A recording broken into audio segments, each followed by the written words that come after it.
Slapper gave a tier 1 gift Softum Silicons. End of line. Literally 5 seconds before the stream actually started, I got the ATEM software open and it does that to the camera. I'll be back in just a moment.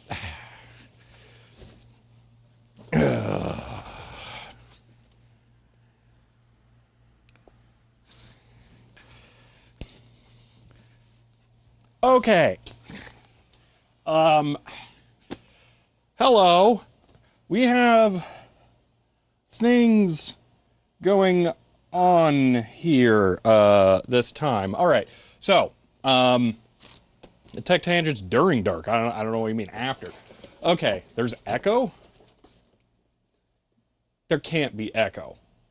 How is there echo? There's only one mic source.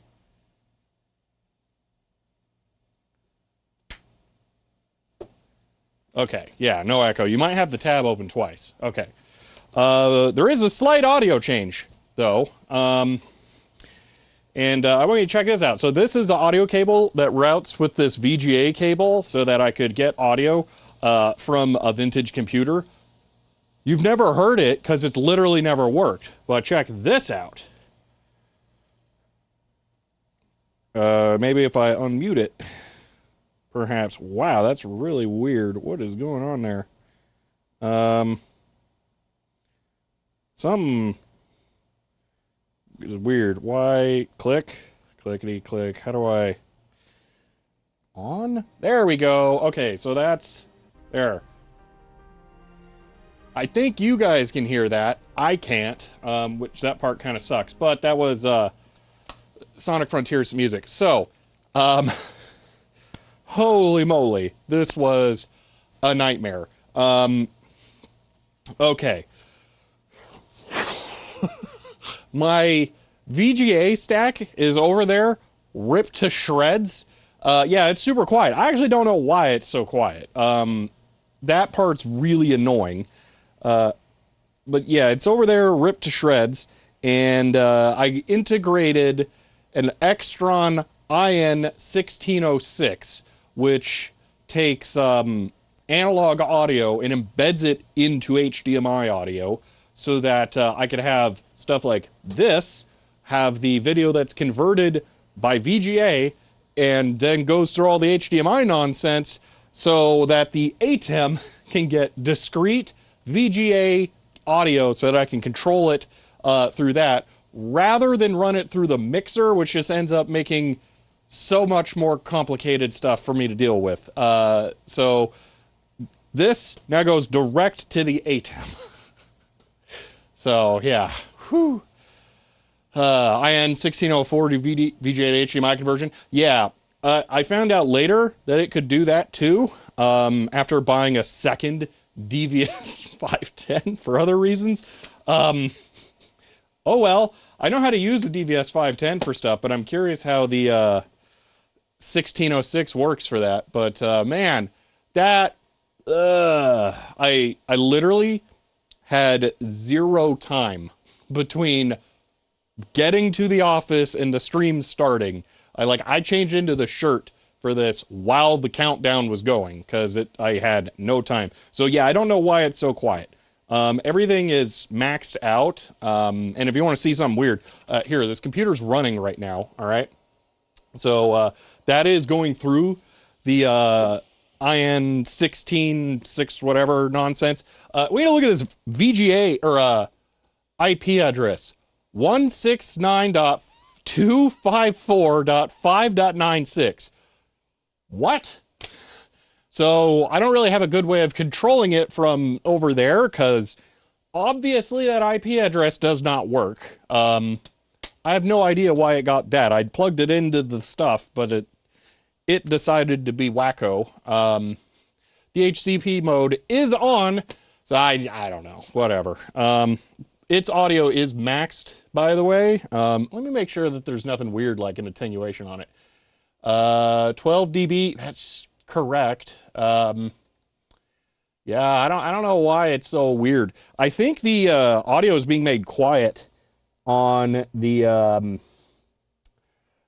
Extron MPX866A that I have, which is the Extron switcher. I don't know if there is if there are settings that I can change on that. You know, I'm curious. I'm going to try something really quick here.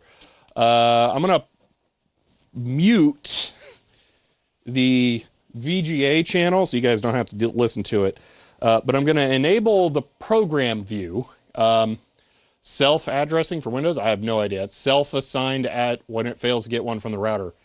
Weird. Maybe I need a different network cable. I can grab a different network cable here. I'll try this one. Let's see. Link local keyboard error. Yeah, don't worry about that. Matrix switcher shouldn't be changing the audio. They can mix and match. Yeah, well, I don't know. I don't know. It's possible it has some kind of audio muting functionality. I don't know. Anyway, you're on that, so we can see the VU meter for VGA now. So I'm going to plug in my phone and have it play audio. All right. So we can see the VGA VU meters bouncing. Okay. ARM cam is so accurate. Okay, I don't know why ARM cam. But anyway, so I'm going to go over to here. I'll plug it in with a different network cable. You know what? I could point the ARM cam. Oh, God, I get it. ARM cam. I'm there now, David. Yep. All right. Okay, so here's the awful VGA stack. So you'll kind of be able to see me there. You know what? I guess I can do that, and you can have the bigger view. Okay. All right. So that on top is now the HDMI switcher. Technically, it can scale. It's weird. Extron's just like, we can't help ourselves. We made a switcher, but it can also scale. So what was really complicated about this? So there was down below the VGA switch, then the VGA scaler, and now there is the HDMI scaler. But there previously was a shelf here of all of the VGA remote capture things, but I can't have two things exist in the same physical space. Or can I? Because I put them behind this keystone, so now the network cables run out of that. So, yeah. Okay, let's try a different network cable. Going to the weirdo HDMI switch matrix nonsense thing. Okay, that goes to there. Probably should have put the tab side on the back of the thingamajig. Okay, what are you going to do now? Huh? All right, and I can't read that because it's so small. Okay, cool. I kind of want to just try this. I'm going to hit this button, see if that's volume. No, of course it's not. That would have been handy. Yeah, all right. I really don't know why it's so quiet. I'm going to restart this, see if it gets a more sane IP address. And then we'll, oh, look at it. Okay. How long until you have full height rec just for video equipment? I know, right? This is ridiculous. Oh, man. Audio sounds pristine? Yes, yeah, this is a new mic. Yeah, that part solved, thankfully. But yeah, I need to get this thing. It would be nice for today, since we're going to be doing a bunch of vintage computer stuff, VR more specifically, because the games, I guess. It'd be nice if we could have sound, so you guys could actually hear this stuff. So, yeah. Okay. Hold on. There we are. Okay. Now I have to walk back over, press the menu button. We'll see if we get a different IP. And no. Okay. What if I plug it into one of the 10 gig ports? Maybe then it'll be happy. So it's a little weird because the lights are dim. Like, I don't know if maybe it's working right or not. Also, I wish there were power buttons on this stuff. Still doesn't explain the audio being so low. And it definitely happens at the switcher end for the VGA stuff. I checked. Oh, I bet I know what it is. Wait, no, it can't be that. Can't, oh, yeah, no, I know what it is. I'm an idiot. Okay, it's my fault. I know why the audio is so low, so we can't fix that. I can restart this, see if it gets a more sane IP one last time. And then we just have to deal with the audio volume being low. I know what the problem is. Oops. So, on this Extron stuff, audio jacks are Phoenix terminals, all right? So they are these things. This is an actual Extron with tail audio connector, okay? The idea is that you can screw in your own cables and have them routed to whatever you want. Maybe you want like a 3.5 millimeter jack that's panel mount in the middle of your conference table or whatever. Or maybe you want RCA jacks next to your VCR. It doesn't matter. It's meant to switch everything. But the pinout, all right, also it supports XLR more specifically, okay? So the pinout is left positive, left negative, center ground, right positive, right negative, okay? So I wired in my patch cables to go from the switcher to the scaler to the scaler to the HDMI scaler with only positive and negative. And I didn't do the ground, and I bet that's the problem. On all of the other ones that I've done, what I've been able to do is wrap the two negatives around each other because they were bare wire. But this time I used stripped out USB cable, so I couldn't wrap the cables around each other. So I wasn't able to share the grounds. So you know what? I bet that's the problem. All right. It would at least make sense if that's a problem, and I can solve that later. I mean, we could technically solve it in like 5 seconds if you guys really want, because I could just get a little piece of wire and bridge them. That might do it. It gets a signal as difference between plus and minus ground should not be necessary. Well, yeah, do it. We have actual work to do. Do you guys just want to screw around more? I mean, we can screw around more. Also, I should make the coffee. Really quick, blur in the background makes it look like a piece of raw onion. I am not sure what you mean there. Less talking, more doing. All right, fine. We'll do weird stuff. We'll see if that fixes it. I kind of agree with Helen Croft that it shouldn't matter. Love the built-in strain relief tie point of those VX connectors. Yeah, it makes them unique because you'll get the other ones. Like, so I have a mixture of the official ones and some generic ones, and it really does make a huge difference. I made a quick like plug-in one to go to headphones, And I used one of the ones with the tail because I knew if I was manually sticking it in there, yeah. Insert channel name reference. All right, fine. Let me make coffee first. We're on a tangent from our tangent. Okay. Okay. And I'm very happy I remembered my actual cup for coffee today. That works way better because it won't spill and it seals so I can put the grounds in it when I leave, and then I don't have to have wet trash in the office because I try to avoid that a lot. Oh yeah, I just realized I didn't have any time to eat lunch before I actually started the stream. Great. Sippy cup? I mean, it kind of is.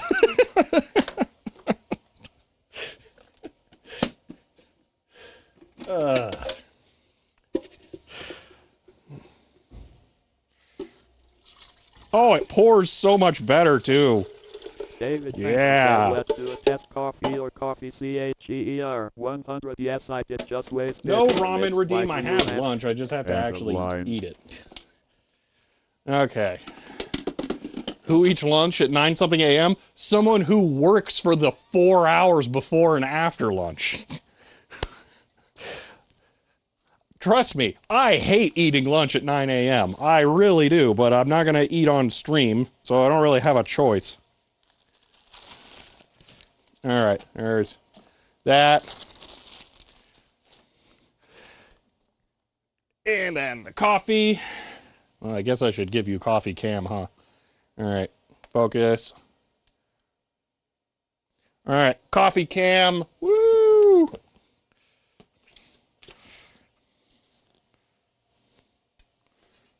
You know, I think I learned my lesson yesterday. I need to have this closer. Oh, filter's all folded in. Bad filter. There.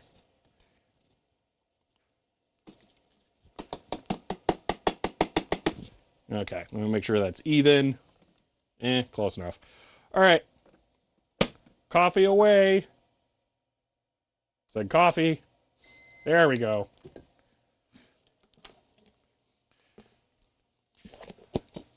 Time do you get up if you're working by 5?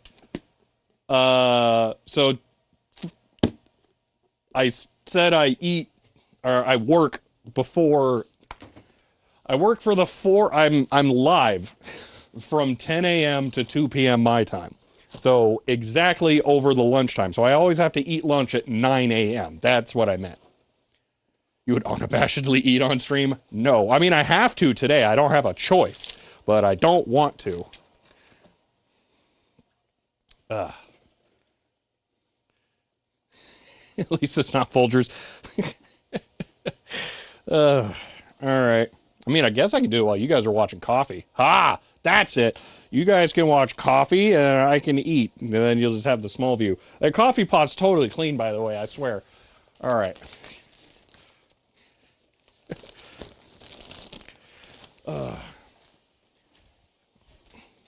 Hamburgers are a breakfast food, right?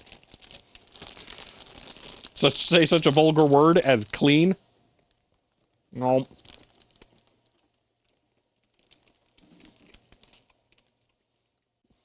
Coffee pot is seasoned. You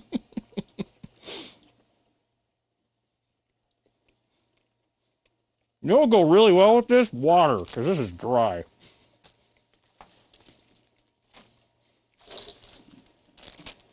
One moment.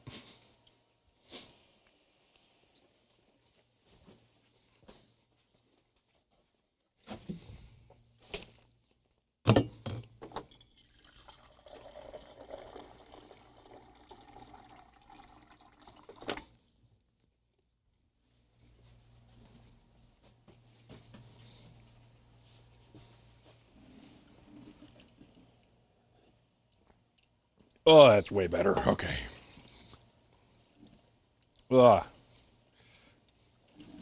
This is, in fact, a cold hamburger, yes.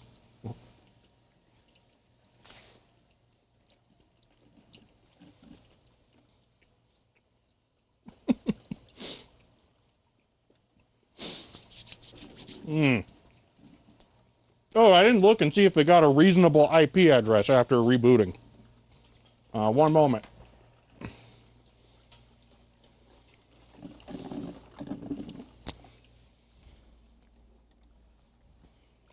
Of course not.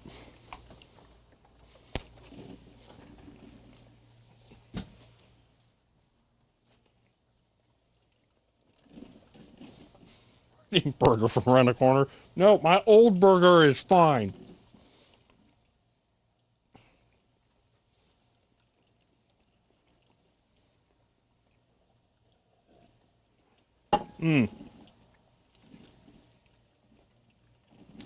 Guess I can stop my phone playing the same song on loop. Oh yeah, I can turn off the computer too.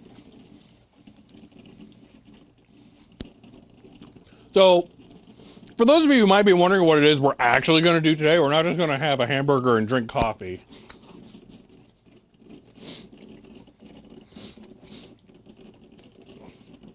Fix broken soda water dispenser? No. I don't keep that stuff in the office. The actual goal for today is to use this Pentium era system with my Forte VFX-1 headset to try and get that going. But I had the stupid / brilliant idea to try and fix the audio for the stream beforehand. Any scheduled tangents today? Yeah, apparently many. Clean the coffee machine? Nah, it's fine.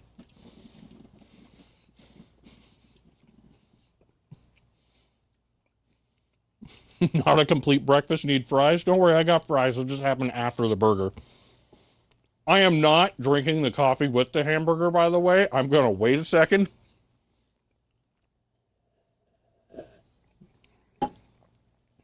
And I force that to happen by using the coffee cup to hold water.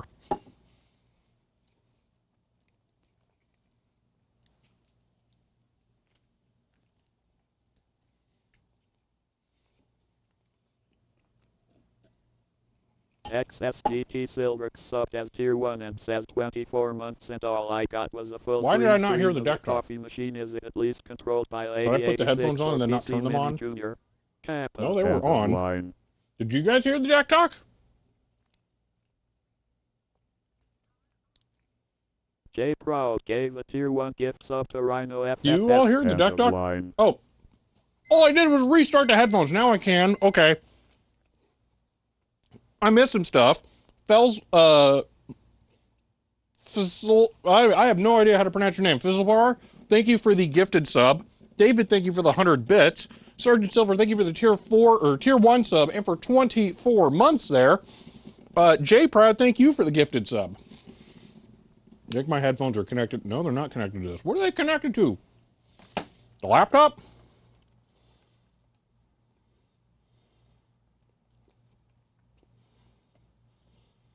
Yeah, it is that. Disconnect. There we go.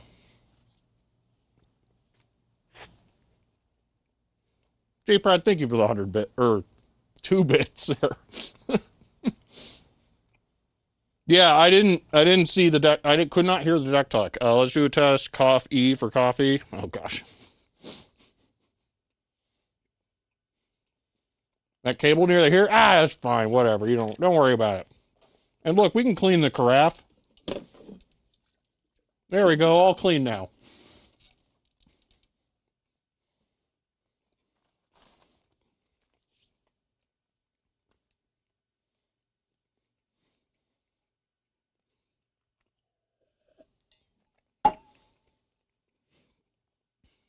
Mentioned a while back wanting to build a dock preservation setup. Cheap. Yep. I have not finished it. I've been running into issues. It's still being planned, though. Don't worry.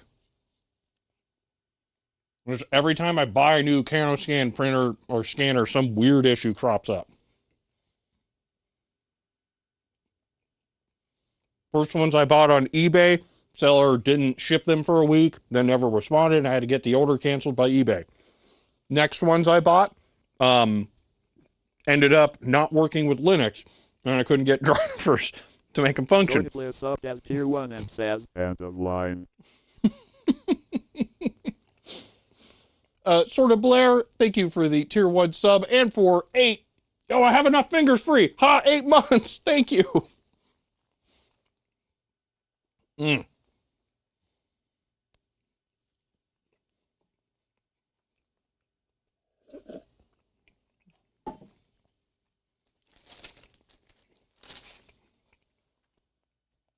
Oh my gosh. This is why I don't eat on stream. Because just waste 10 minutes while I sit here trying to talk about anything else while my mouth's full.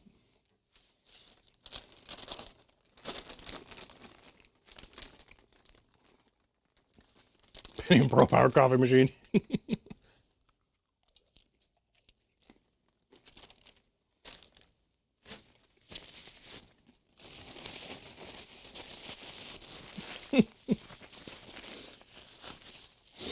Mm.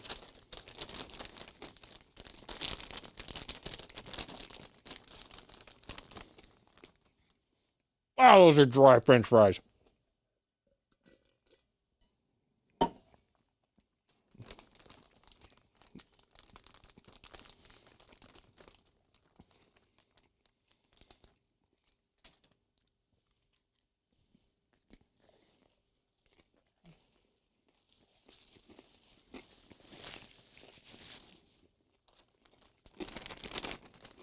Almost done.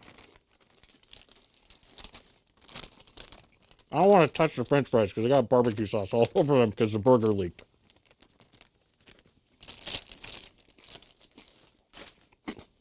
I win lunch. I may have only stabbed the inside of my mouth with a French fry a little bit.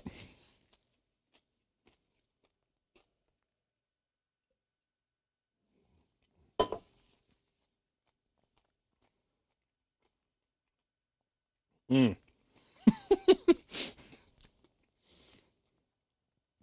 Hoosier Hanger is really not about needing a better coffee machine or not. I'm very happy with this one. I'm not picky.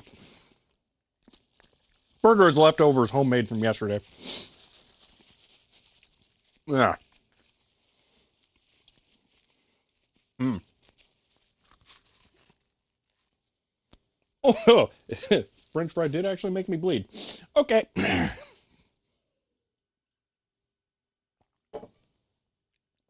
Oh, that was a rough lunch. Okay, I'm gonna go make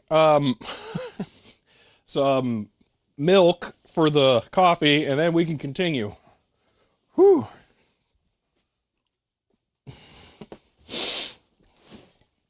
Ugh.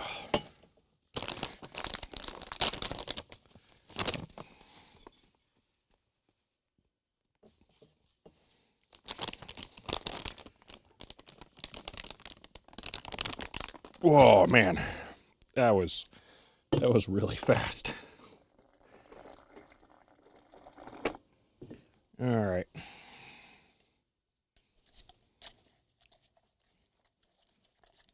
Ugh.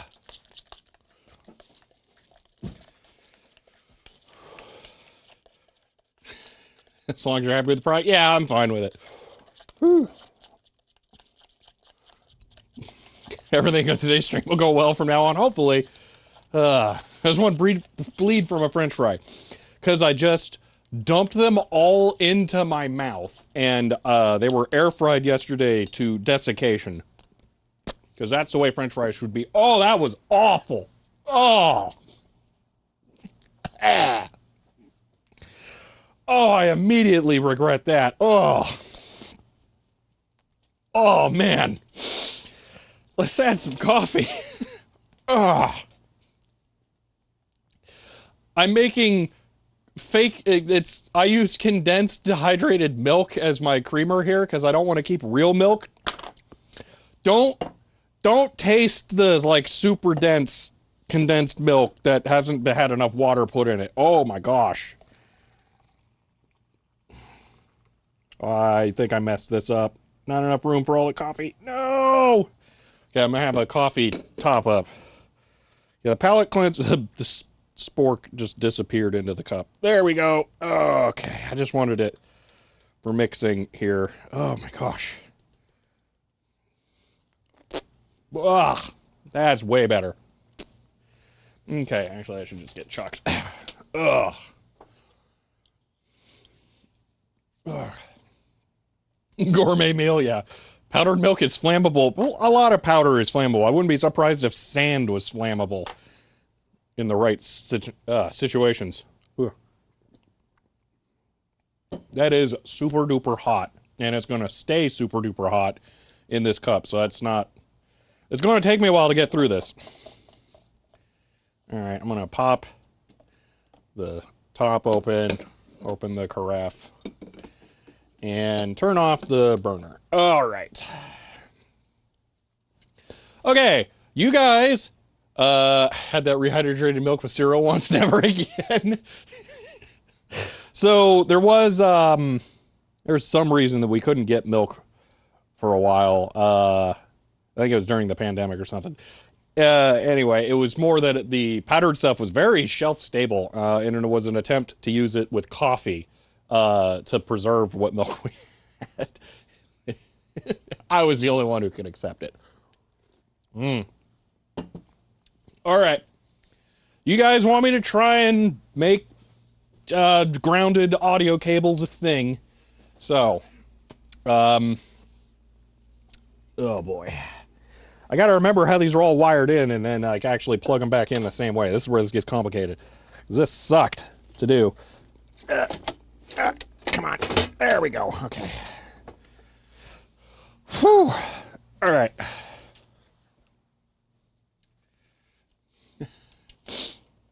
This new cinnamon challenge? No. All right. So way back in that nonsense are all of the cables. Yeah, 20 minutes ago? Yeah. 5 seconds, 20 minutes ago. Yep, exactly why I did not want to eat on stream. It always takes longer than you think it will. All right. That's a lot of time to waste for that. I need my phone and this flashlight. Because I need to be able to document where I unplugged the things from. You would think I would remember, but no. Okay. So, face cam, because I'm basically using the phone as a mirror here. Shining a light down in here. Okay. So, the bottom one is where it's really annoying. It is easy to bump. I should set the phone to auto-rotate, then the controls wouldn't be super annoying. Okay, so it is the leftmost one on the bottom, and then the input goes somewhere really weird. All right, well, we'll try that first, I think. Because I did the headphone test, like I mentioned. Headphones terminating in one of the tailed connectors here. Yeah, I'll pull that one out first. Let me get pictures of where it was plugged in. Actually, I'll just be able to reverse it by tracking the inputs. I just wanted to make sure I was going to pull the right one by feel here. So, this. Come on. Ow. I didn't use the good ones. Connectors for this setup. Because I didn't want to. And that one goes to out here. Okay. Ugh. This cable might also be slightly too terrible for this use case. I don't know. All right. Whew. Ah. So, that's the cable. And this is coffee. It's very hot coffee. So, like I mentioned, the polarity is left positive, left negative, right positive, right negative with shared ground in the center. And I promise you that, like, broken green cable there, that's fine. Don't worry about that at all. It's possible this cable is just terrible, and that's part of it. So I could try to get a better audio cable to put in there. You know what? Real quick, like, do I just have audio cable down here? Oh, what do you know? I do. Why didn't I use the scrap audio cable? Well, let's do that. Okay, let's swap out the USB cable for audio cable, because, you know, that actually makes sense.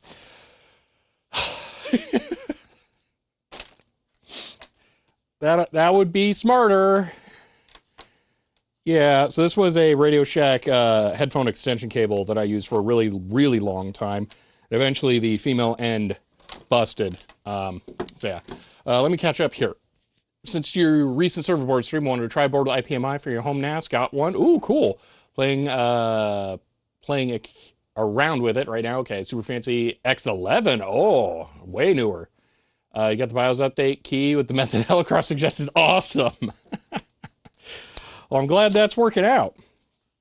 You know what? I kind of have a lot of these tail ones. Maybe we actually use some of these, so this does not suck as much. I'm trying to grab... sure, yeah, we'll use this on one of them, I guess. And here's another one. Okay. So, oxygen-free copper gold plated shielded unicorn tears. Nope. Using free wire. And the Twitch streams, more money being made on YouTube. Oh gosh, no. My audience for live stuff is more on Twitch, so I'm definitely going to keep the Twitch streams. All right, so that's probably enough here. So let's go ahead and make a new cable. Yay, cable making! It's my favorite thing. The only thing I hate more than cable making is paying for cables. So, you know, cable making's not that bad.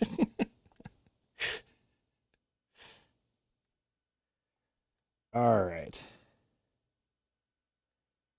So now we're going to be able to do this the non-XLR way, because we have one shared ground and then the two positive connections. So in this case, we're going to use the center of the connector here rather than the outer edge parts.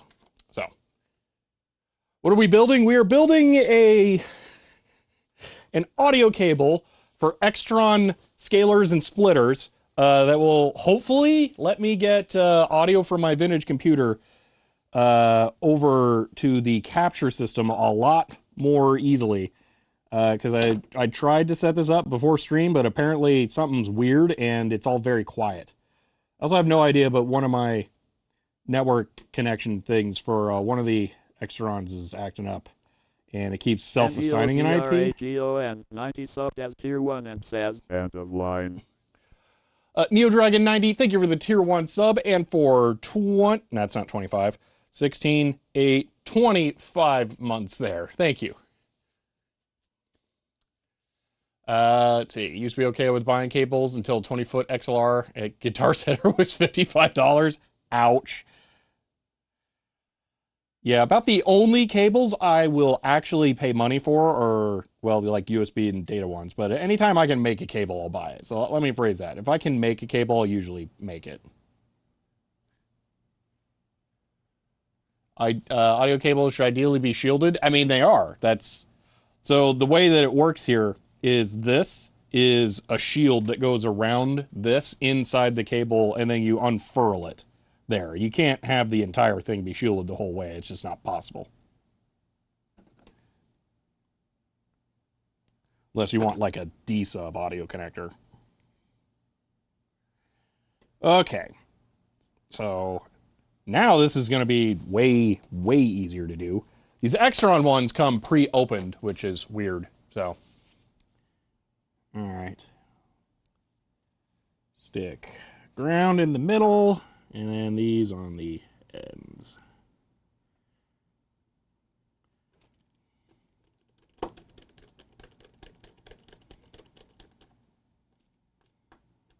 I'm going to barely get these tightened to the point where there's just tension, and then I will look at them, because you pretty much always clamp onto the insulation.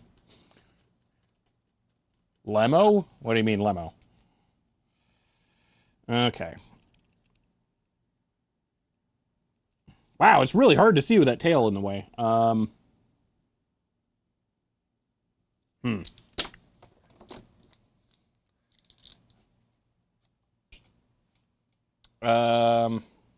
Yeah, making themselves allows you to... Oh, you're saying that's what the Is that a shielded one? Or are you saying these are Lemo? I've always heard these called Phoenix terminals.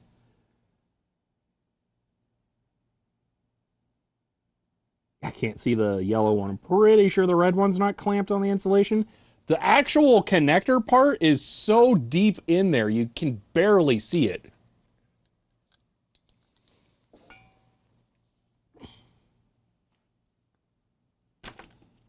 I'll just pull them out one at a time and make sure.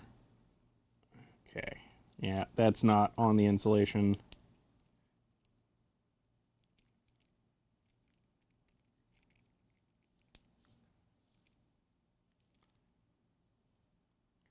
And that's not. Okay. Boom. And now I can push that up a little bit to build in some slack. And I'm pretty sure you're supposed to use a twist tie or a zip tie, but you know, why make something permanent? All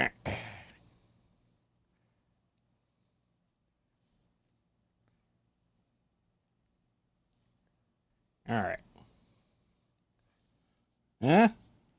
Close enough. Okay, one side down. Let's do the other. And then we also have one more of these we have to make. Because this just can't be easy. Although we can find out if this solves it on this end. I can try the headphone test after this.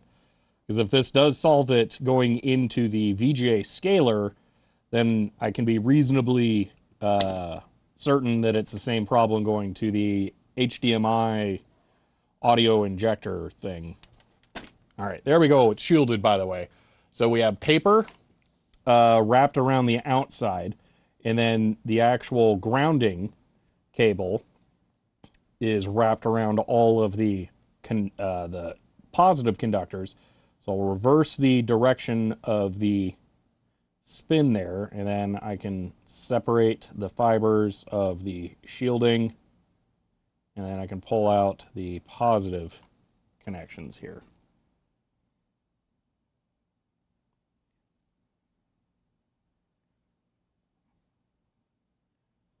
Come on, work with me. There we go. Boom. And that's separated. Oh yeah, you couldn't see anything. Ta-da! It's all done. Well, it's like halfway done, but yeah. USB is 4 cables plus shield? Yeah, sure. That did not have shield. So I also know where this cable came from.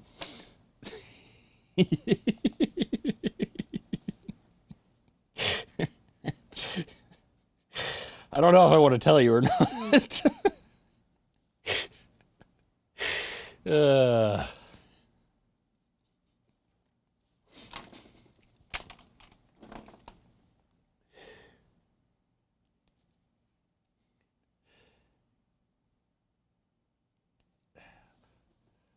Tell us. This was a Dollar Tree USB extension cable.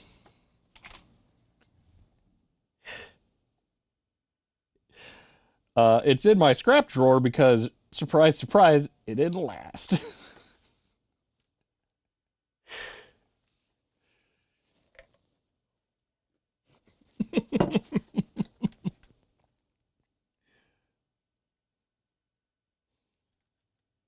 All right. Let's get these in there. Super high quality. Yeah. I nearly guarantee it was USB 1.1 at best.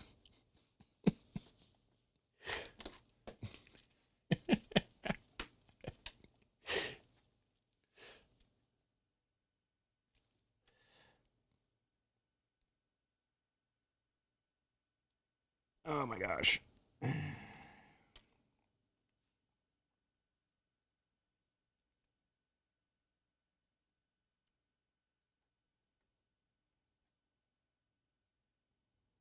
All right, come on. Stop breaking out the individual strands and just get in there.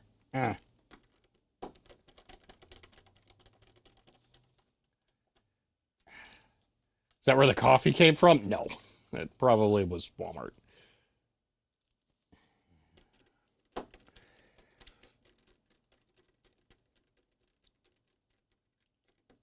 Actually, there's a chance it's C. Nope, that's Walmart. Okay. Now to try and check for the insulation.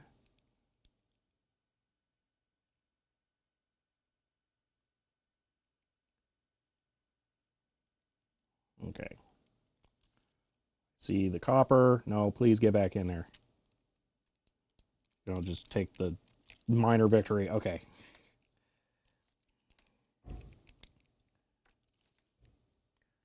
Oh, I know that one's going to be good. I can see strands loose. I have to back that one out. Drat.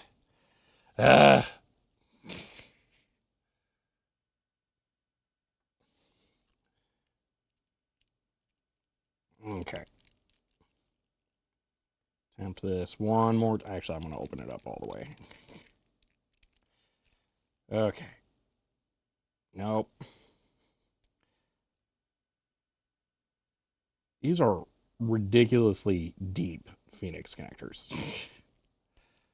It is very difficult to get them in there. Okay, I would bet money that's on the insulation.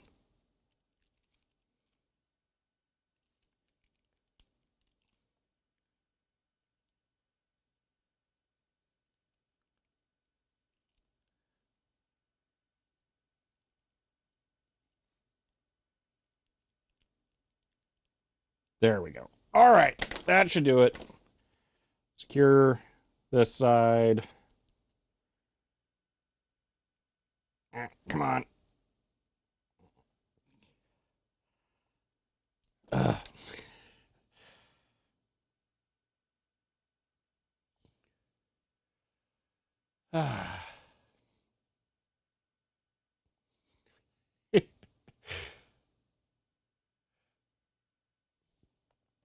All right.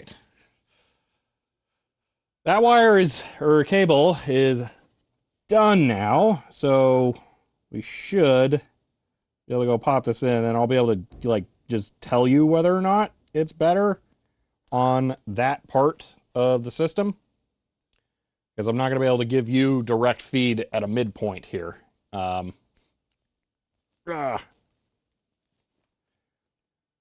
There we go. Okay.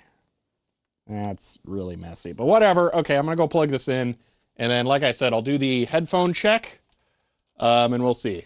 See, unshielded USB cable is only allowed for low speed 1.1. Yep, like I said, I bet that's what it was. All right, I'm going to plug in the phone, have it play music again. We'll keep with Sonic Frontiers, since that's probably mostly copyright safe if it ends up on stream. Okay. This needs to go on the bottom one to the... hold on, I'll just, actually double check. Okay. Oh, I can't see anything. Well, you know what? I can kind of see stuff. I know where things are going. Let's do this. That one goes out, eyes, light, all the way down next to the other connectors. Right next to them. Beautiful. Let's make sure that doesn't fall out. Okay. Then this one has to go to number 6, because 6 is the switch input. And 6 is in a really weird spot. There it is. Okay. And that's plugged in now. Okay.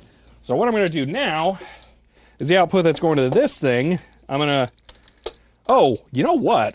There's a variable output on this. I don't have to deafen myself, and then I can actually, control the volume. Let's use that one instead. Okay. Ugh. All right. So, no, it's really quiet. Why?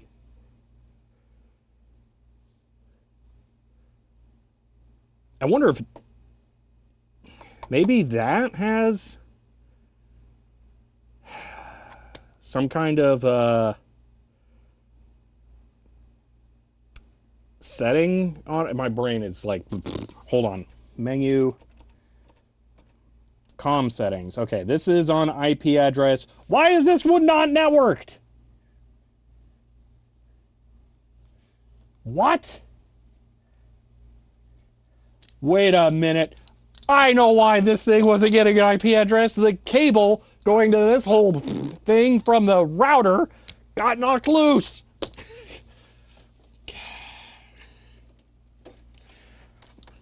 Ah.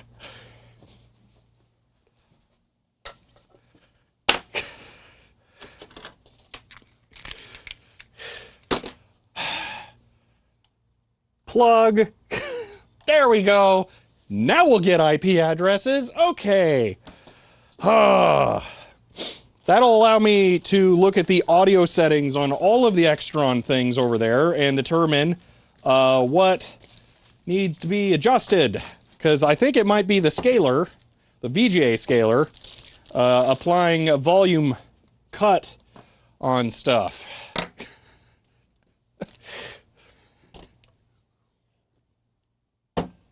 Ugh. Alright, I don't know if I'm going to have to restart the whole stack.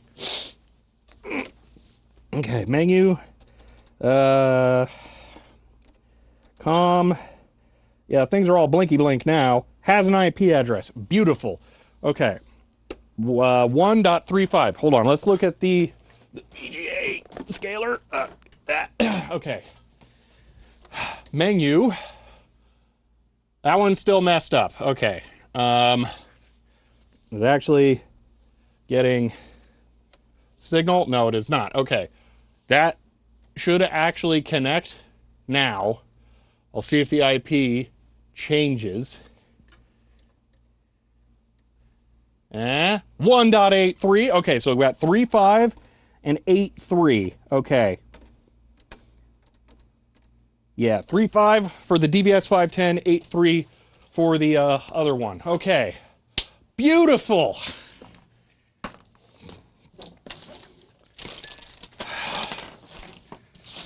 All right. Just accidentally rammed power out of my laptop, but whatever. 192.168.1.83.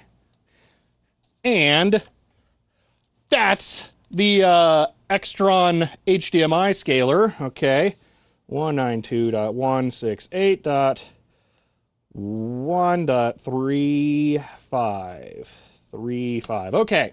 And that is the VGA scaler. Okay. Control. Volume is 100. Okay. Why is it still? Pandora subbed as tier 1 and says hello from Germany to all of you nice people. End of line. Air Pandora, thank you for the tier 1 sub and for 2 months there. Okay. So back to this. Is my phone still playing audio? Why am I not getting... I mean, it should be making sound. Is it just like a really quiet part of the song? Hold on, huh? Why am I not getting... Did I leave it unplugged or did I bump? I don't even know now. Okay, hold on. Input. All right, so if we go to audio config, all right, on this thing, we can set the input 3, which is HDMI, to use analog. Okay, then we have the audio attenuation here. So I need to make sure that's cranked. So that's one thing. But you know what? I bet I just set the system volume out on the other Extron to be low. Although it should be using the fixed volume. Why? Why is this so weird? Where'd I put the flashlight? Did I bring it over there with me? I have no idea where it went. Really? How did I lose it? I'm really good at holding a thing and then the thing just evaporates. There it is. Okay. Still no... Yeah, still nothing. Coming over the VGA thing. All right. This is going to that. Oh, you know what? Are my inputs correct? 3, 6, Yeah, that might do it. Yeah, they're correct. Why? This is awful. Okay, let me crank that. Oh, okay, so it was the output on the HDMI one. All right, for part of the problem. Okay, but now we can go check everything else, and we can see if we can crank it up higher than that. So we can see where the VU meters are just barely tickling on the output there. So you're running unbalanced audio between two Extron devices. Output here, I have a bit different pinout for unbalanced audio. Yeah, so the unbalanced audio should be, I've looked at the manual, left, center, and then like middle. It's not, it is this one for left channel, center is ground, and then the second from the right is right channel. That is the unbalanced wiring. Okay. I'm going to leave it on that so we can actually see the VU meters. And then, let's see, what happens if I crank that? Okay, so that's the final stage output. You know what I should also check? This, which is the ATEM, maybe? You gonna, wake up here, computer? Stupid Windows. Blah, blah, blah, blah, blah, blah, blah. Okay. So this, we can, you know what, we'll just use this to see the audio, and then you guys can actually see stuff. Okay. So on this one, we can see the VU meters barely bouncing there. So I don't think I have any, maybe that a little bit. So there was some there. I guess I have +6 there. But there's nothing else that I think can be set to bump it up. I mean, I could slide that up. I feel like we shouldn't have to do that, though. So that feels wrong. I know that's like, yeah, but so now we're getting it into about halfway. That was trippy watching in stereo. What do you mean? So it's to ground, the ground connection with on the input lugs.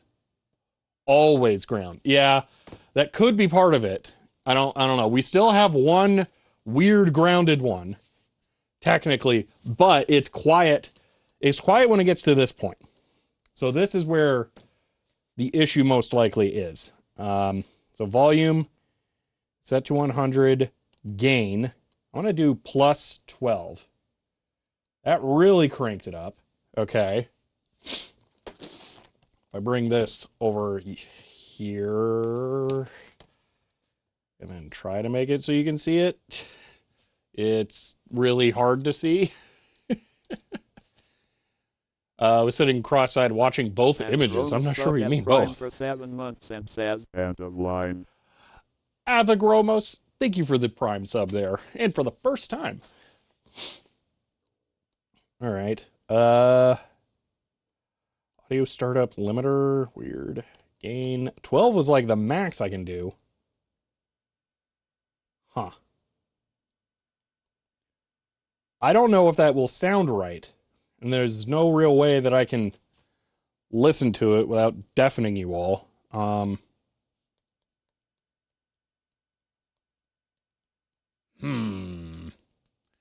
get real spicy preamp. Yeah, but I'm afraid there's going to be grounding issues. Theoretically, I should be able to get a network connection on the switcher as well. And check that. I'm going to go plug the headphones directly into the actual VJ switch. Because again, there's 3 devices down there. The bottom one is the VJ switch. I want to see if it's quiet on the output of the switch. Where are the headphones? They're over here. Okay. Because it's blisteringly loud coming through the actual audio cable. I've checked that. It's painfully loud. Because my phone cranked into the, like, red, you're going to go deaf hearing mode. Okay. Let me see actual... I took the flashlight over there again, didn't I? There it is. Okay. So, actual switch output. Yeah.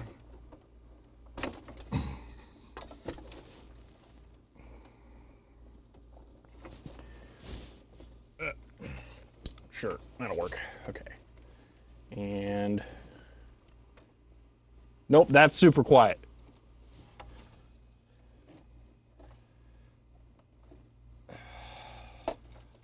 So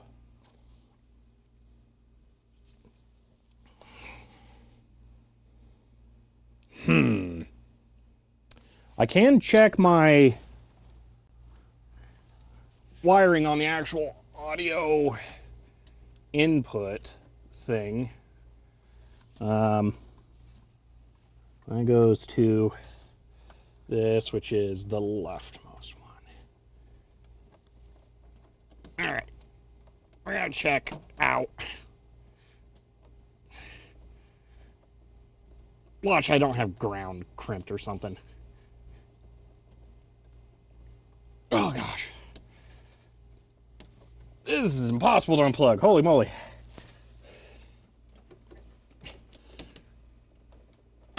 Ow. Oh my gosh, are we even going to get to the VR headset today? We better. Come on, unplug.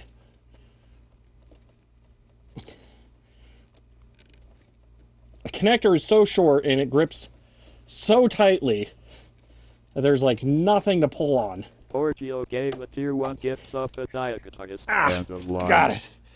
Okay. That looks fine. Wait, it's wrong. It's wrong. We may have found it. Oh, I think we found it. Ugh.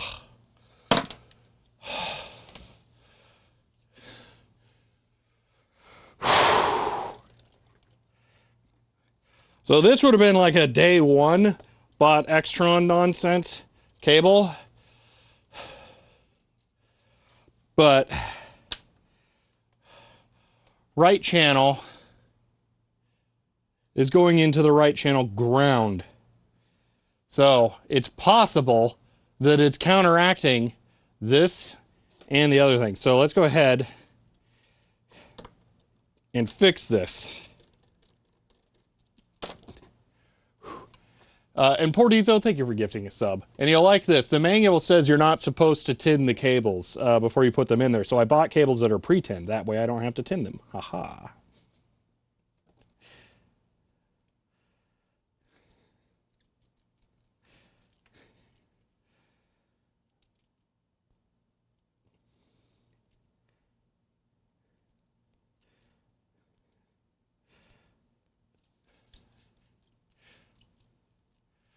Yeah, any mono elements will perfectly cancel out, but stereo stuff usually shares a good amount between the two sides and ends up being very quiet. You also get like this weird karaoke effect with it usually. But the -2 ground jumpers? I guess I could. Wait, you're not really supposed to do that for these though. Hold on. DVS 510 manual. Probably downloaded this thing 25 times. Oh man. This is effectively plugged into my phone. This is what is inputting sound into everything else. So, all right, here we go. Oh, unbalanced is supposed to have grounded jump links. So this is what we're essentially doing, all right? That. So I should actually short out the two negative sides, technically. Ugh, that's annoying. No, lower... No, see, this is where these are weird, all right? It's... positive left, negative left, ground, positive right, negative left. No audio at all? What do you mean? No, we got audio. Yeah, so I do need to add those jumpers, I guess. So now I need wire. Hey, look, there's USB cable here.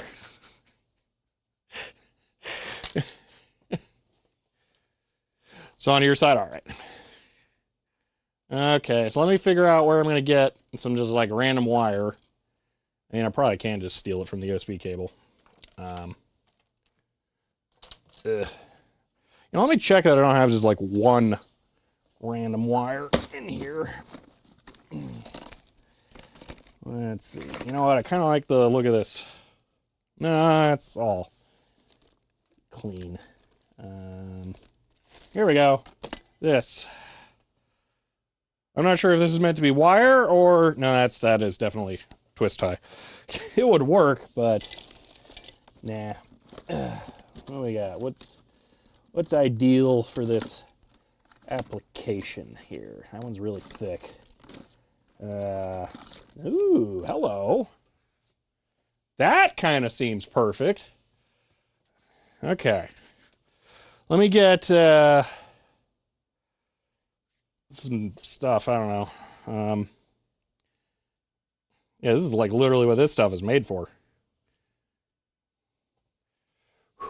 Let me plug my laptop in. Boom. Okay. Also, let me go back to the scaler and disable the 12 decibel gain. There we are.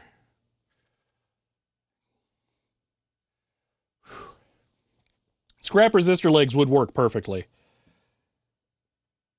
I just didn't want to. Alright, this does not need to be long. I just need to make sure the strands don't come apart. I really hate trying to cut this kind of thing. Where did I put the X-Acto knife? There it is.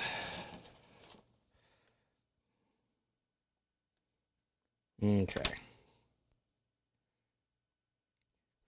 I'm gonna put this into these first, and I'll make a joined ground nightmare here.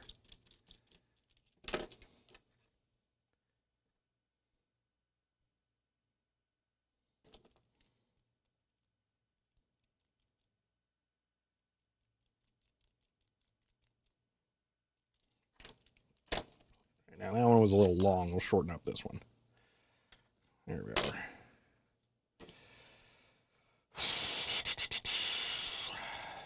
Maybe I'll swap the two, because technically this is the one that needs to be longer.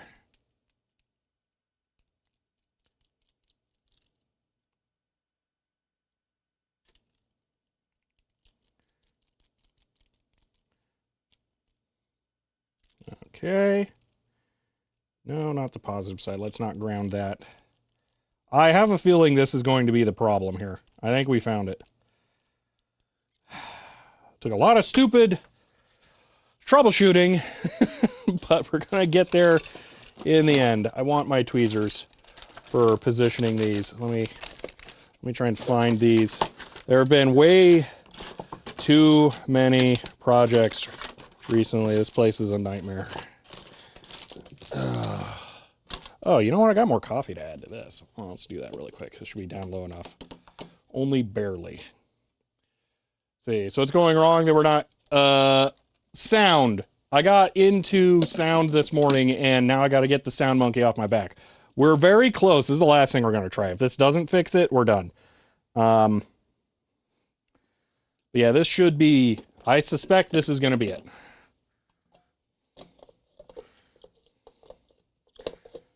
Okay, where are my tweezers still, though? So we're getting to the VR thing in just a moment. I was even already smart and like did a bunch of research on it this morning and tried to grab all the software and stuff that we could ever need. So theoretically, we don't even have to download anything, just get it all set up. Come on. Tweezers. Fine, I'll use needle nose pliers. Yeah, this is a 5-second project, yes. Five seconds of an hour. Okay.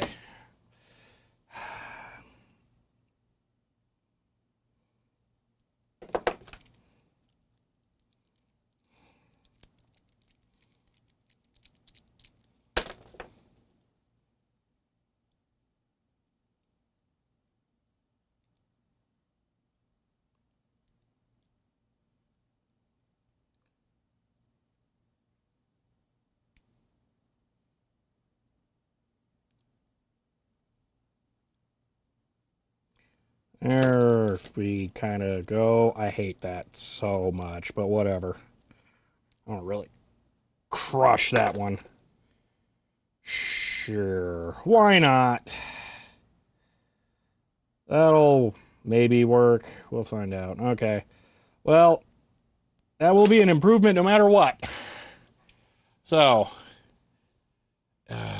there we go. That's one properly wired, unbalanced audio input cable. Let me go put that in place, and we'll see if that solves all the world's problems. It'll be peace everywhere, no more hunger. It'll just be nothing but good.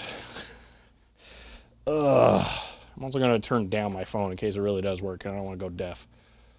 Okay. Now to plug this in. Because it was so much fun to unplug. Actually, it'd be way easier to plug in. And I should be able to just do it by feel.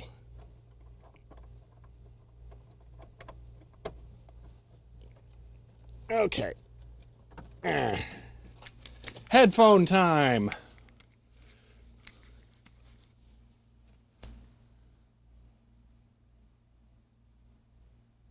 I don't hear... Oh, yeah, I don't hear anything because I didn't plug it in. Fair enough, audio cables. Fair enough. Where's it plug into? This. Okay. And it's just as quiet.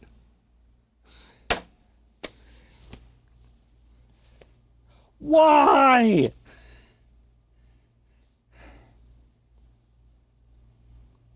For the record, this is only going through this device right here, right now.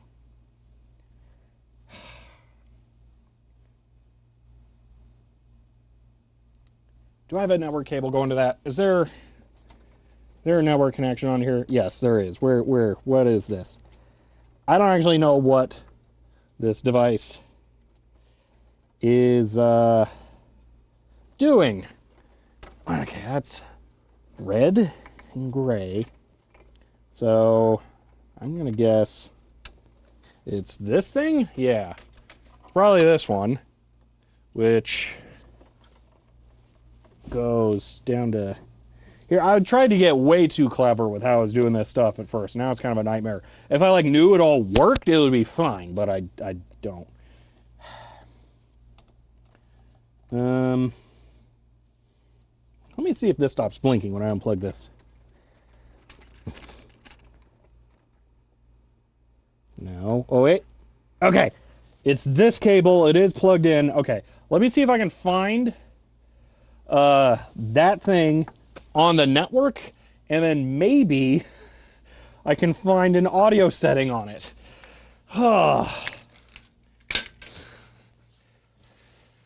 This is the real last test. Real last thing, okay? All right, I have to do this because I have to actually log into the router. Okay. Oh, man. I swear we're going to do actual things that I said we're going to do today. I promise. 1, 2, 6, 8.1.1. Okay. Warning, potential security risk. Oh, no. Advanced and accept. Continue. Okay. All right, it's that.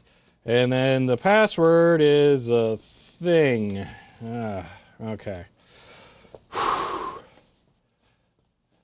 I need a diagram. Yeah, it's yeah, more coffee. Good point. Coffee. All right, let's look at network nonsense. All right. So this and then client devices. Okay, so I need to find, we got DVS 510, IN 1606, and I don't see the other one. What? How? It was blinking. Also, I'm impressed that it identifies that so well. Oh no, I bet it. Oh. Hold on. I know what the problem is. This stupid Extron stuff always defaults to static IPs. What is it? It's an MPX 866A. MPX 866A. Manual. External output is not phone's output. Not enough power for phones, probably. The headphone test is not what I really care about. The problem is that I'm not getting a loud enough audio signal through the whole thing. Like, the whole point here is that it goes to the ATEM switcher thing here. It goes to this. But it's not working. What? Stop with the fade to black. All right. Setup guide. That's probably a manual. It's 19 pages. It's not a good idea, but, you know, whatever. Control F, DHCP. Okay.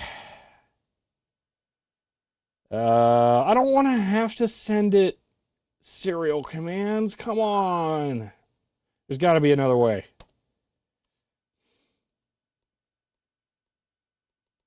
Oh, no. Oh, no. Really?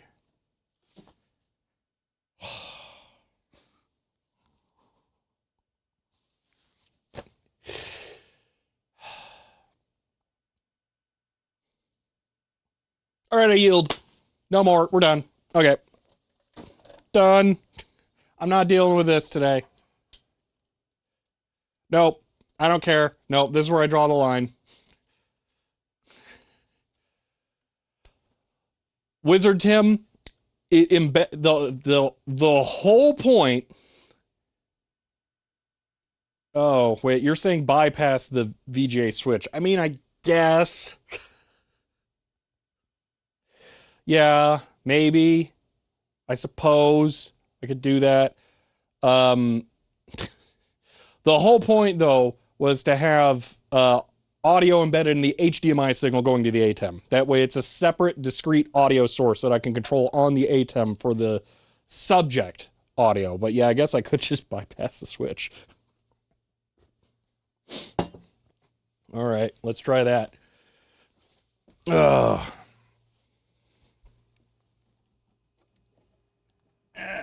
I don't like this solution long term, but for today, this will probably work. Now I just have to spend a half an hour trying to unplug the stupid cable again. Ugh.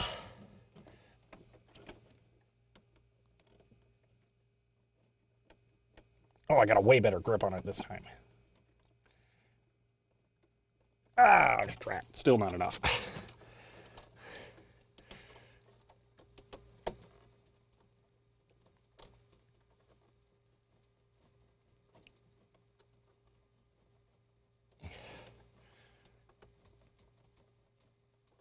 Come on. Oh, man. Dude, we have so much more work to do today with this Forte headset. So let me explain what the, first real problem's going to be. And I don't even know if I have a solution for, all right? So the Forte VFX-1 doesn't get video like a Voodoo card where it's VGA pass-through. It uses the VESA feature connector on the card to split out the VGA signal internally, which, you know, is really how the Voodoo should have done it. It's way smarter, but that's how that works. But you need a VESA compatible card with all the features implemented in the header. Oh, I'm about to get it. Got it. Okay. So it's entirely possible that I won't have a card that'll work right. And then we won't even be able to use the headset today. I don't know. This is why it says testing. Not like, hey, everything works great and I'm amazing.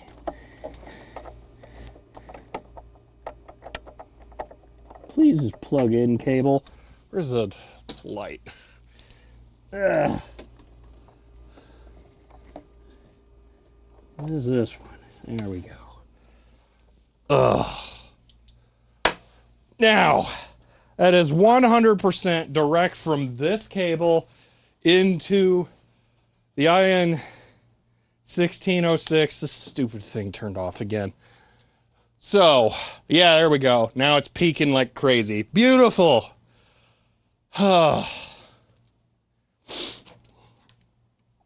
So, yep, that's perfect. Yep, that's way too loud, as it should be. Okay, that'll work. Awesome. We got it. Mission accomplished. Now I can go cry. Okay. Whew. Okay.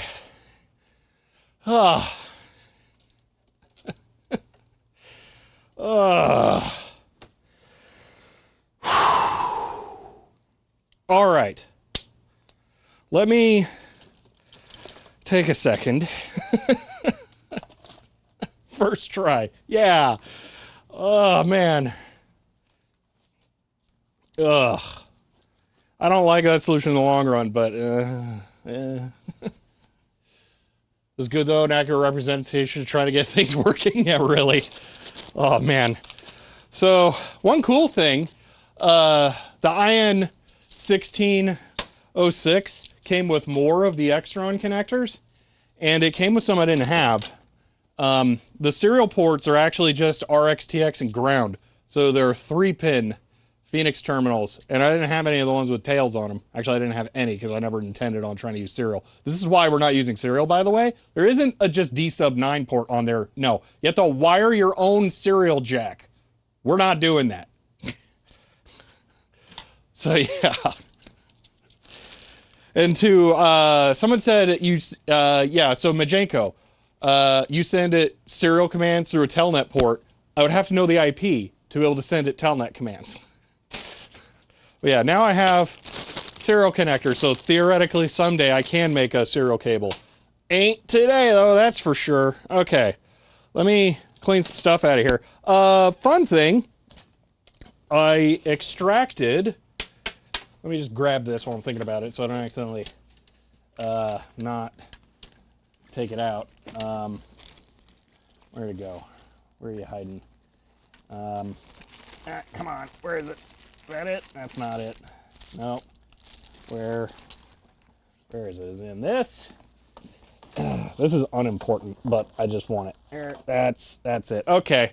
2 of the exact same cheap HDMI capture devices for the GoPro setup. So with that, I will have them be probably capturing with the exact same delay, so I don't have to worry about like one of the capture cards being different than the other, or they're 2 identical ones.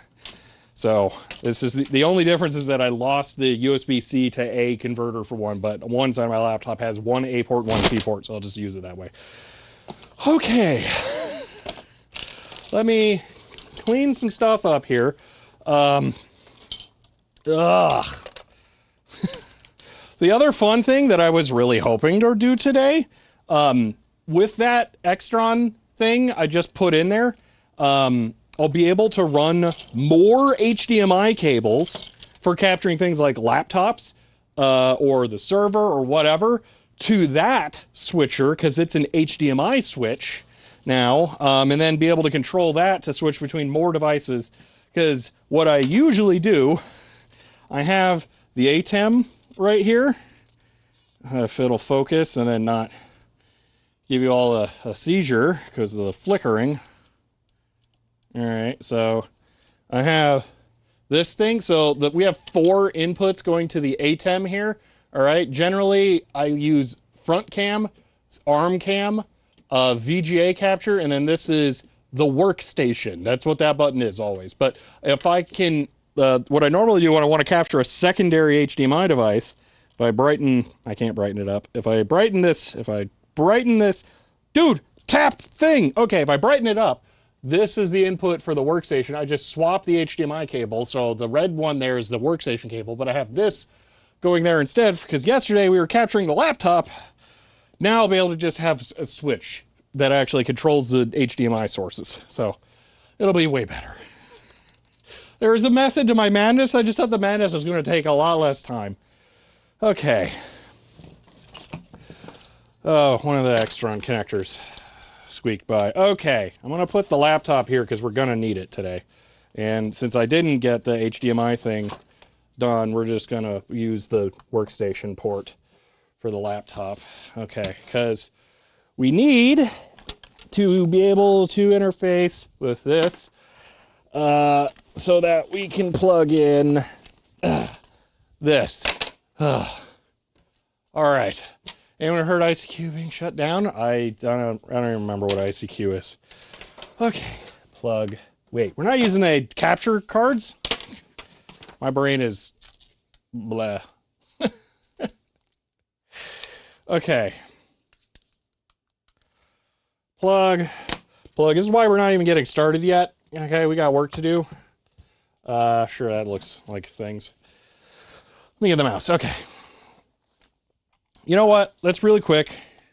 All right, we're past the intro to the stream. That's where everybody does deck talk stuff. I'm just gonna switch over to this right now. HASLIM 79 S as prime and says another month, another sub 22. End of line. HA Slim, you slid that in just in time. Thank you for the prime sub, and for 22, that's 4 to that many's. Thank you, AJ Slim, for 22 months there. I was about to say, I'm now taking off the headset that allows me to hear the deck talk. I'm not going to be able to hear deck talk now. I have to take this off for when I put on the headset. Let me go grab the headset so you can finally see what this stream is about 2 hours later.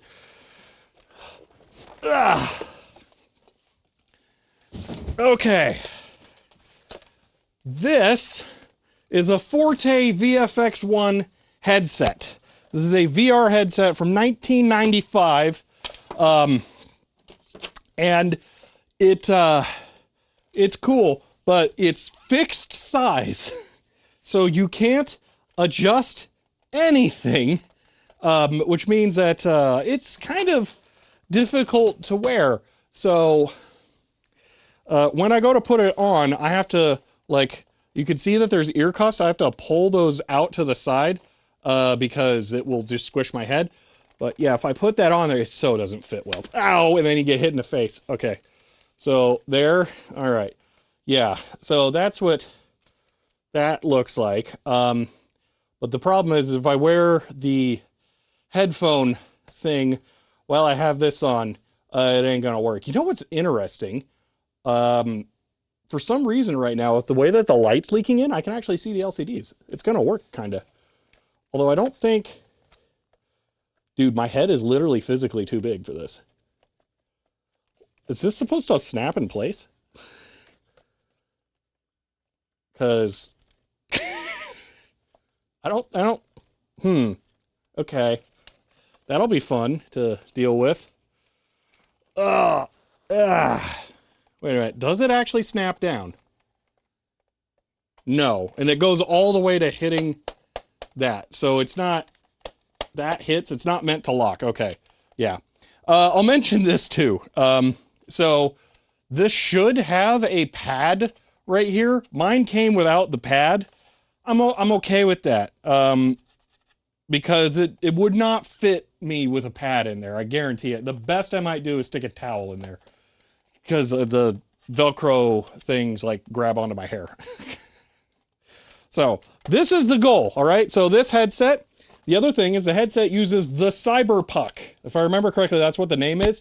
This has 3 buttons on it, and it's motion sensitive. This is motion sensitive as well. I should say it has an accelerometer so it knows what orientation it's in.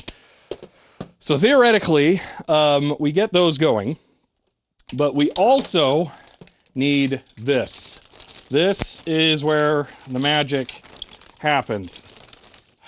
This is the VIP card that the proprietary connector for the headset plugs into. This is an ISA 16-bit card, and then this is the VESA feature connector that has to be able to go straight over. So we need a cable, but it's just a 100 mil pitch IDC connector. I'm hoping I could just like use a ribbon IDE cable or something and it'll work or whatever. So we need that, and then we gotta like run the test software. Now, I didn't get, this is it. This is everything I've got. I don't have a box, I don't have software, I don't have nothing. The stuff is really hard to find for the VFX-1. So this is as good as it gets. Now, I'm gonna put that back there for now.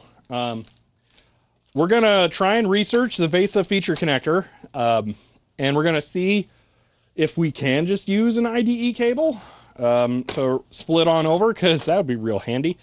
And then we're gonna copy the DOS drivers over to the boot card for the test bench, and we're gonna run that. You know what? We might as well just do that first, because we can put in the VIP card, and then it can detect it. Because the person I bought it for did that. They were able to like see the card on there. So let's work on that first.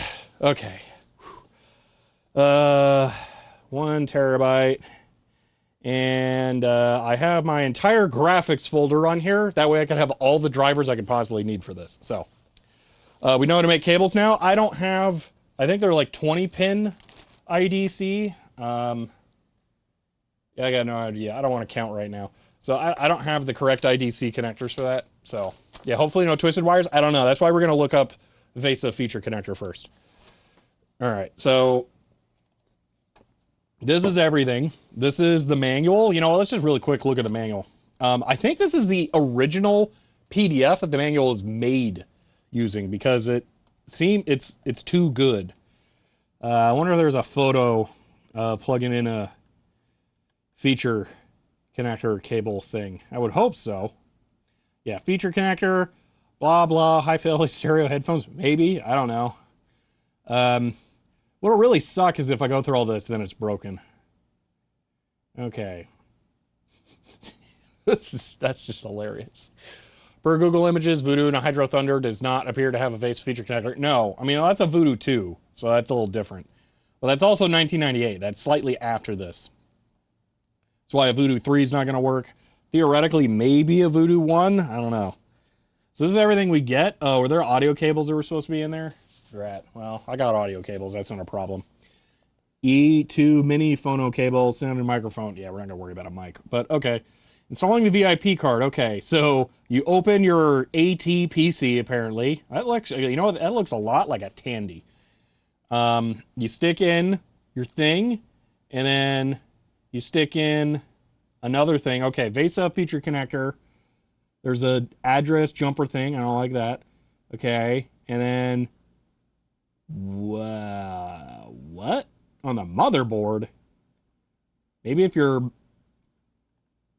motherboard. Free VESA feature connector on your computer's feature connector. Make sure the illustration shows a typical motherboard connection. If your computer is equipped with a video adapter card, cable would be attached to the video card's feature. Oh, okay. All right, that's weird. All right. New window. Hold on here. So VESA feature cable. Okay. Let's see. Not DisplayPort. Stupid. Okay, so that's a thing. Yeah, this is probably like an MPEG 2 card here. Yeah, Philips, I guarantee you that's an MPEG 2 card. So that's straight through. Creative. I'm going to just guess MPEG 2. Wait a minute.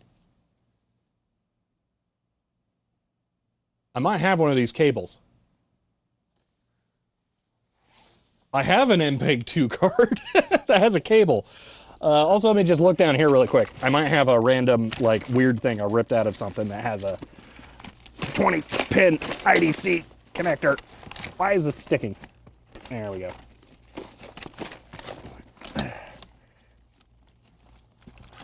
Ah. Stupid mean well power supply. Okay. Let's see. Oh, that's a diode. Okay. I don't know why that's in there. There's a bunch of stuff should probably not be in there. Yeah, I don't see a cable though. Let me go see if I can find that MPEG-2 card real quick. It'll either be really easy or impossible. So I'll be right back. First time I tried VR Virtuality in the 90s. Yeah, that's one I don't have. I can't remember though. Was that a, that's like an arcade experience, isn't it? Not just like a thing you can own. I mean, you can own arcade games. But that's like a different kind of thing entirely. Okay, this MPEG-2 card around here. That is a bag with a foam block in it. I bet I was using it as a wedge to pad something, and I didn't want the foam decaying and touching it. Okay, that is a USB CD drive that I think does not work. That is, if anyone can guess what this is, I don't know, I'll do some special. Okay, that is a bunch of SCSI cards. That is weird SCSI cable. That, oh, I found the MPEG-2 card. Where is it? Sigma Designs Real Magic from 1999. I don't think that's it. Let's see, what we got in here? We got some stuff. None of that's useful. What about here? Ah! MPEG-2 card. Beautiful. Ugh. Ugh. I knew where it was.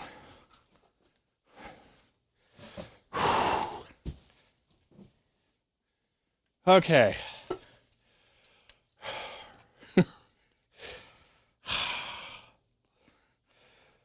So, here is our MPEG-2 card. This allows you to decode DVDs and play the copyrighted video signal out through your video card using this connector. We're only interested in the cable. So, the MPEG-2 card could go in the trash. So, boom! One VESA feature connector cable.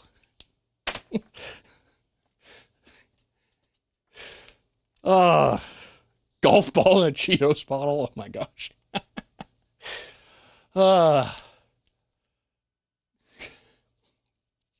Let's see. That was the sound of 150 floppy disks new in box. Nope. See, sound like pistachios? Nope.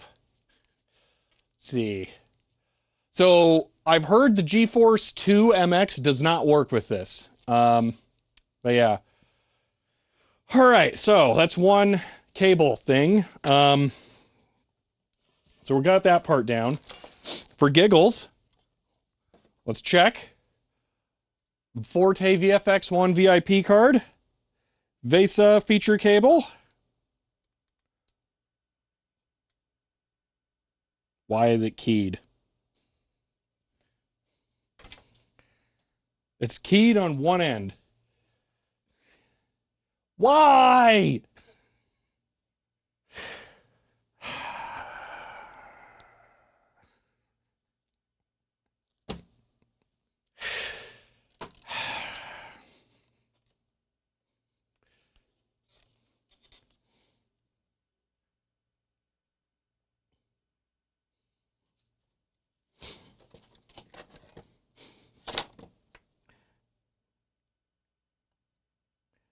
The keys are almost always just a small bit of plastic that's like on top, and there's still a pin underneath, so we can probably dig it out. Of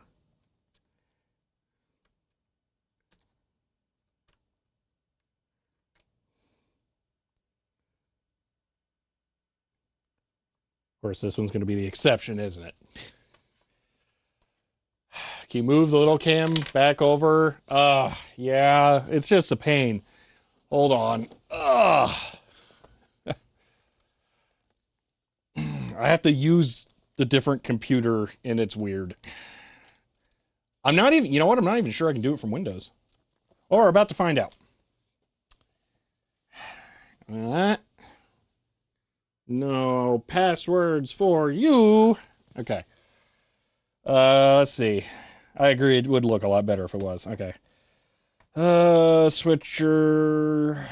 Where is it? Media, palette, hyperdeck. I think it. No. Palettes, free cam. Okay. So, how do I mask? What? How can you mask? Weird. Let's get rid of the stupid border first, because that thing's dumb. Okay, goodbye. Border. All right. Yeah, the GoPro 6 just sucks for some reason. I don't know why. All right. So I think I can crop it, but I don't remember how. Maybe that's what mask is. Can't even tell what I'm doing. Let's go 30. Okay, that was too much. Let's go 5. Okay, so that crops top. Okay, I think top we don't really want cropped, but maybe. Okay. Hold on. We're gonna actually set this up correctly this one time. All right, we're gonna spend a little bit of time on this, and then I'll save the settings to be default. So that should work out better. Okay, position 0 on X. Okay, and Y. Fine, minus 1250. Okay.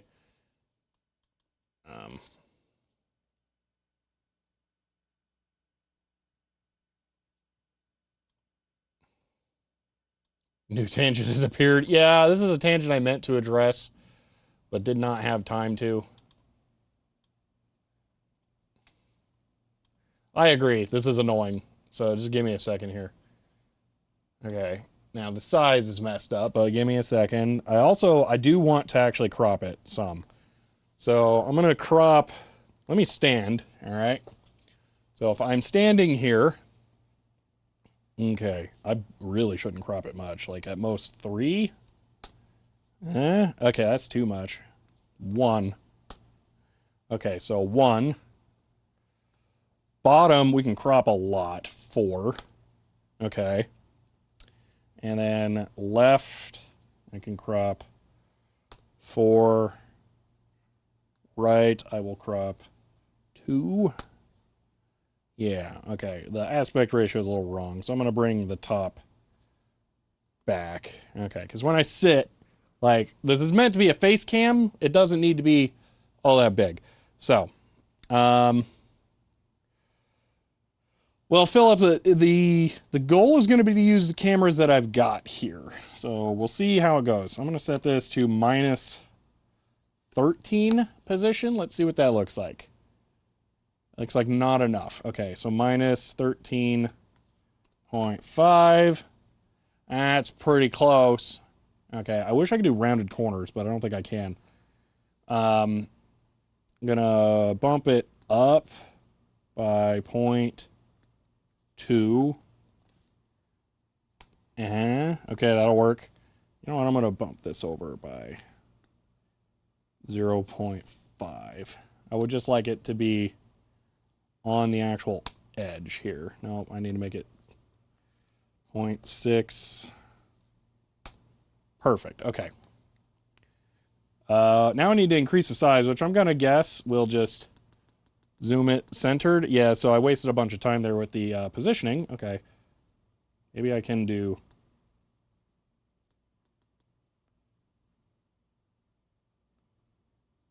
clicking.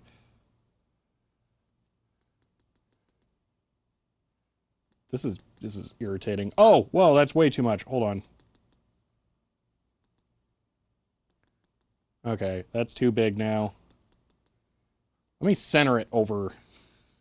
Well, I can't really tell what center is. Wait, but if I make it small again, then I can tell what center is. Okay, we're getting there. We're getting there. I need to bring it down. That was too much. Okay, that's probably good. Okay. Over. A little more. Okay, the jumps are too much for that. So now this needs to be maybe 0.5. Okay.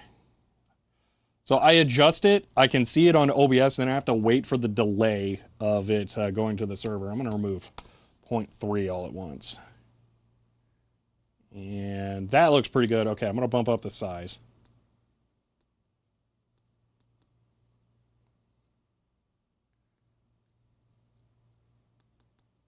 Okay, 1, 2, 3. 3. Ooh, that's real good. Okay, we're close. Now I'm going to shift it over by point. Nope, nope, nope. Escape, cancel, undo. Ah! Wow, I'm impressed with how well that scales, though. What was it? 0.31. Okay.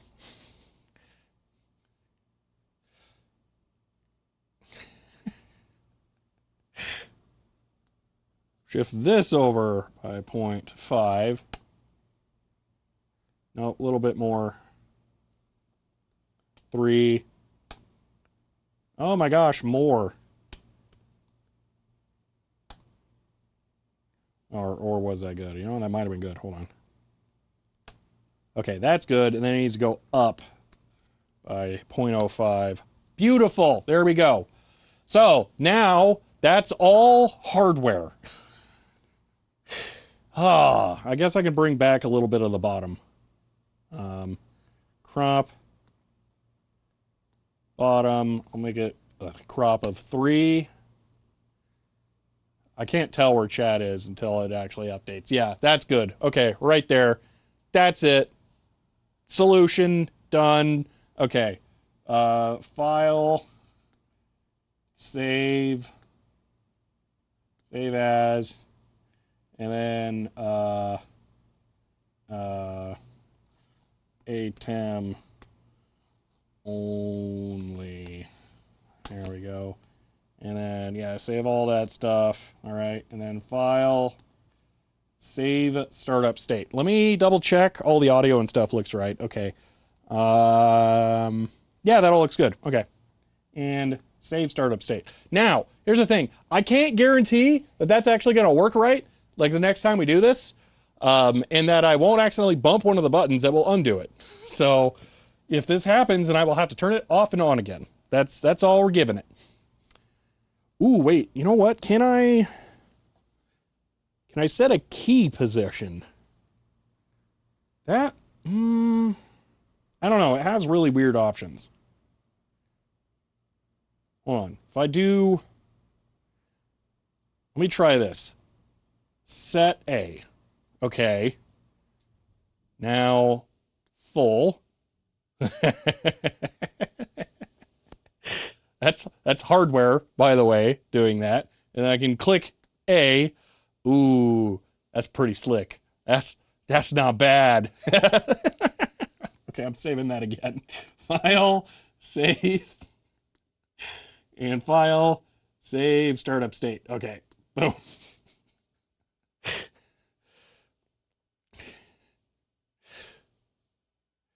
All right.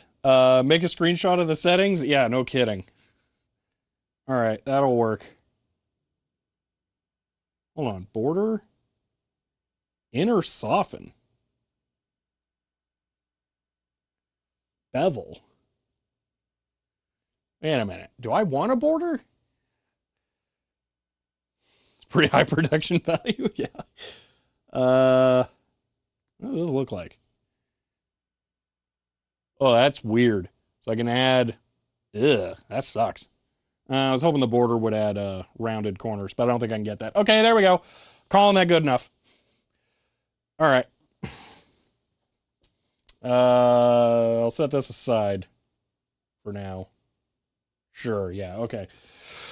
I wish I knew where the power supply was, or I'd plug it in, but it's not short on power, so I'll just put it on the ground.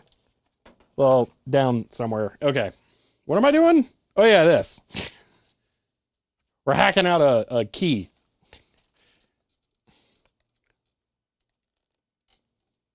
All right, let me fix my whole thing here real quick. I made weird changes. This is actually going to be kind of nice having it be correct again. All right.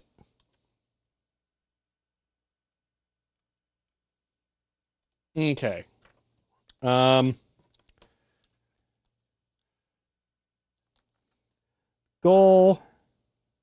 is to cut out all the plastic in this key, because the actual pin is probably under there still. I've done this before. Although we did learn it straight through, so I could just go grab like a weird floppy cable that's 1-to-1 and just use that instead. But there we go, I made it through. There's no reason not to use this.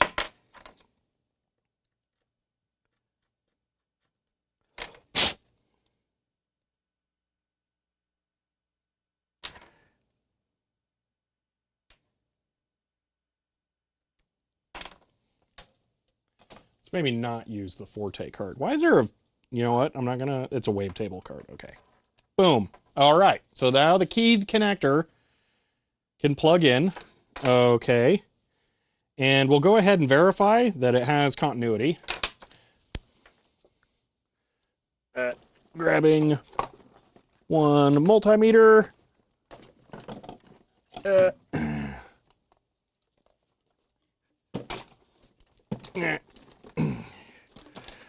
Okay, come on, come here. All right.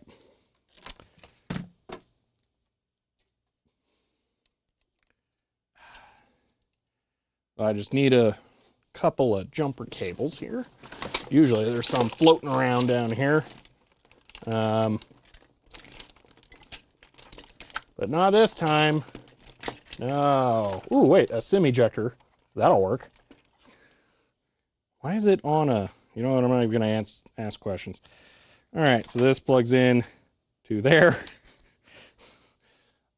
And then I need another thing. Come on, this is the perfect time for me to find the tweezers for a non-tweezer job, but where tweezers will still be useful. You know you want to show up, tweezers, just to be annoying. Come on, do it. Make my day. Oh, wait, I found an actual jumper cable. That'll work. Okay. So this goes to here. Boop. All right. Beep mode. Beep, beep. And beep. Called it. They always leave the pins in. All right, so we're good. We have a fully functional VESA connector cable now.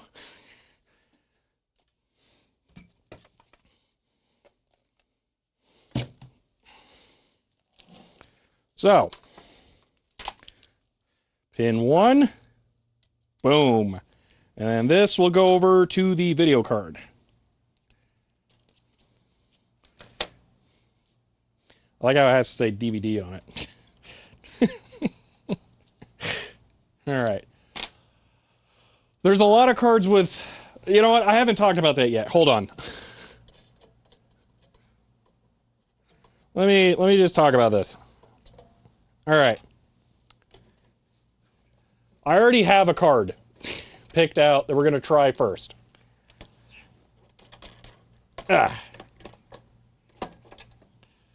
This is a Matrox Mystique G200.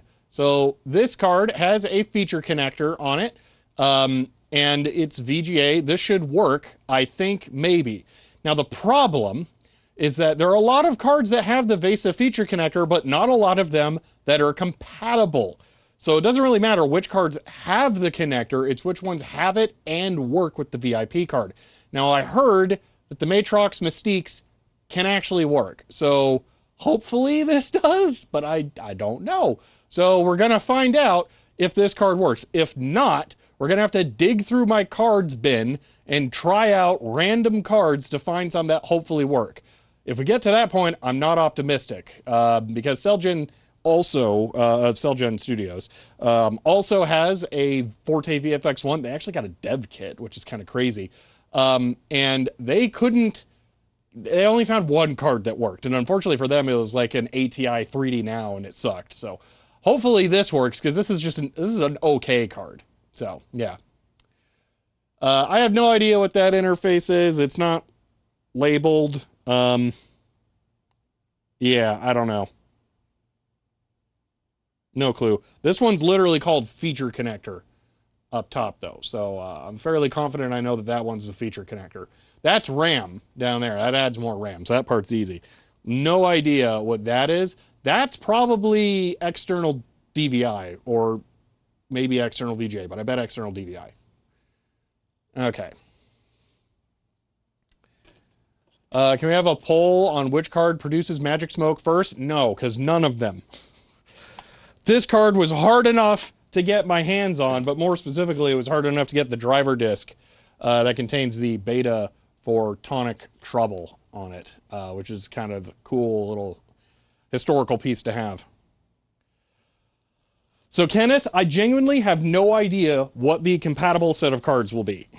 If I get this thing working, I might be able to go through all my VGA cards and try and figure out which ones work or not. But for right now, I just need one that works. So that's all I'm focused on.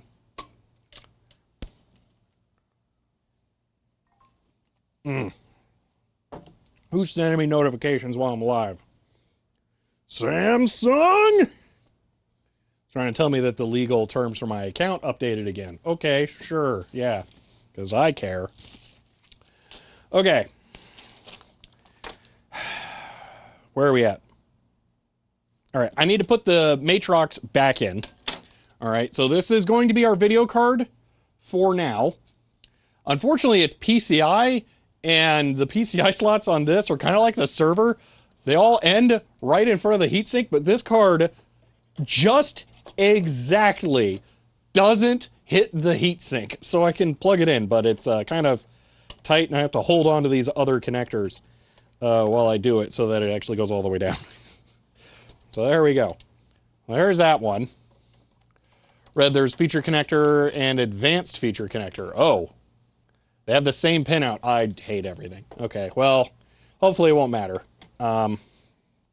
There's that. Okay, so maybe we have this solved. I don't know. Let's go back to this now. As I understand the fuzziness. Oh, okay. Let's see. Disk might have information on compatible cards. That's not the... That CD I showed you is for the Matrox, not for the Forte. I don't have any software for the Forte. I mean, I downloaded this stuff. So this is a bunch of community software.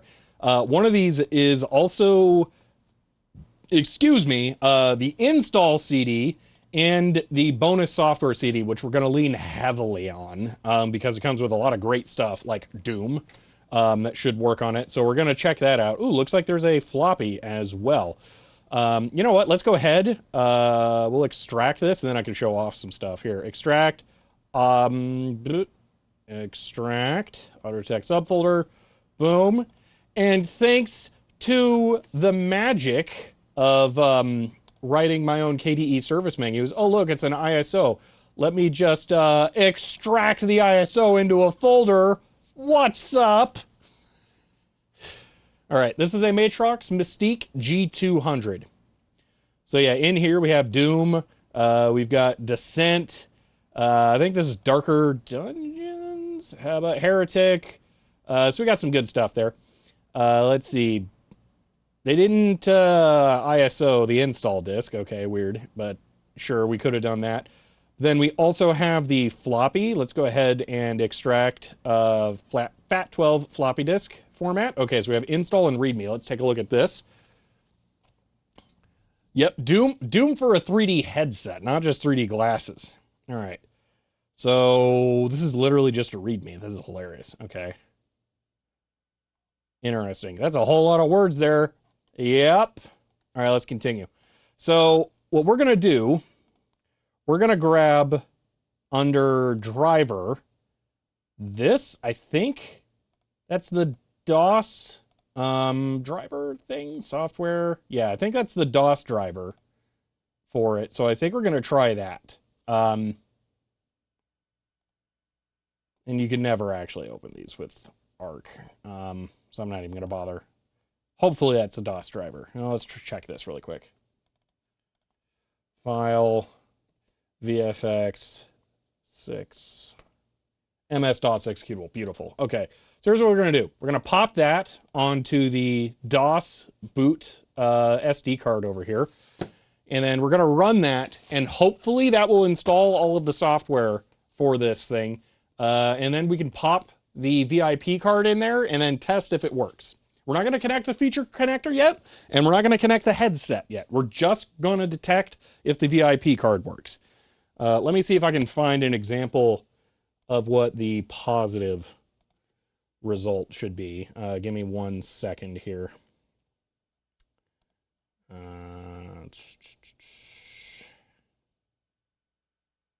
Blah, blah, blah.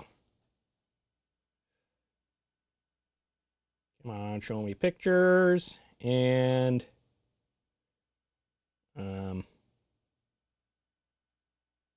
yeah, here we go. So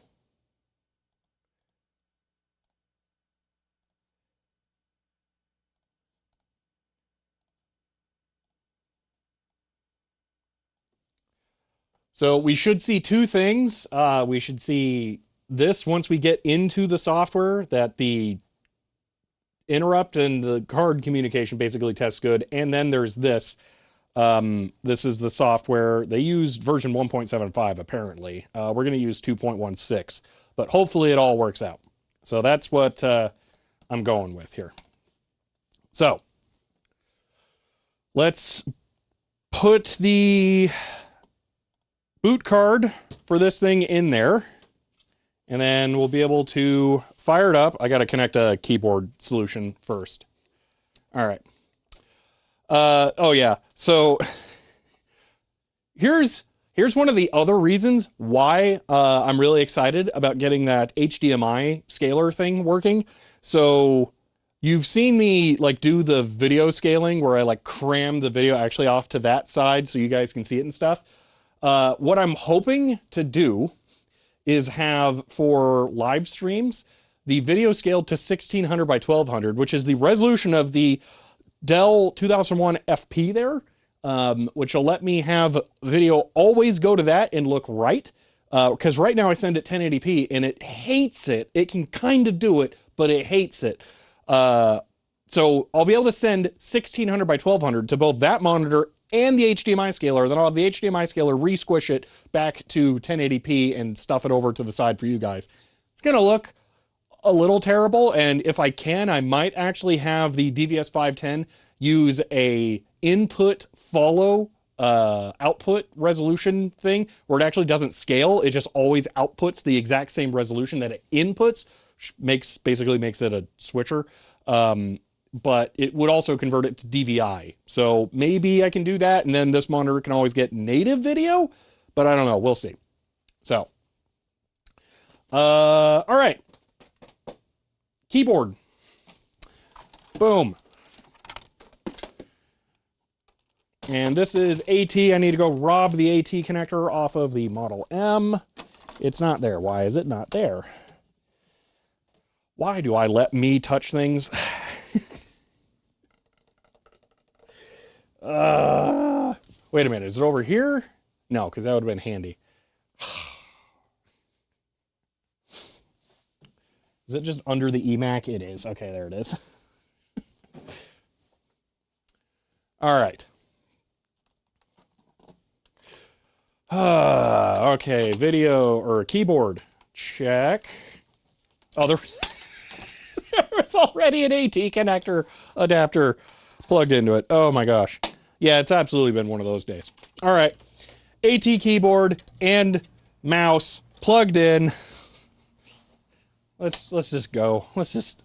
Bleh. All right. Ordered 2 power adapter cables for the FP. Yeah, that part does really suck. Needing that stuff. Okay, so here's this. All right, again, our goal to install the drivers. And then we will put in the VFX-1 card. All right. All right, we got VFX-216, VFX-1_216. It did not get my 1216. It dropped the first one as well, VFX-1. underscore 216. Beautiful. Okay. Any info on how much the headset was at launch? You know what? I can probably find that exactly in seconds. Hold on. So I had grabbed this manual scan from PC Magazine where it actually talks about 3 different headsets. So we have the VFX-1, have it. The VFX-1 was $1,000. So that's what that was. Then there's the CyberMax 2.0, have it. And that one was, where is it? It's not $120. There's no way. Where is it? Where's the actual price? I don't see the price. Maybe they didn't have that yet. Huh. Well, okay. So let's ignore that one. Then we have the Virtual IO eyeglasses, which looks like that. Have it. And those were $599. And they said recently lowered price of $159.99. Okay. So Victor Max's Ver-1 120. Why are they not talking about the price? Is the least expensive headset. But how much is, oh, $500.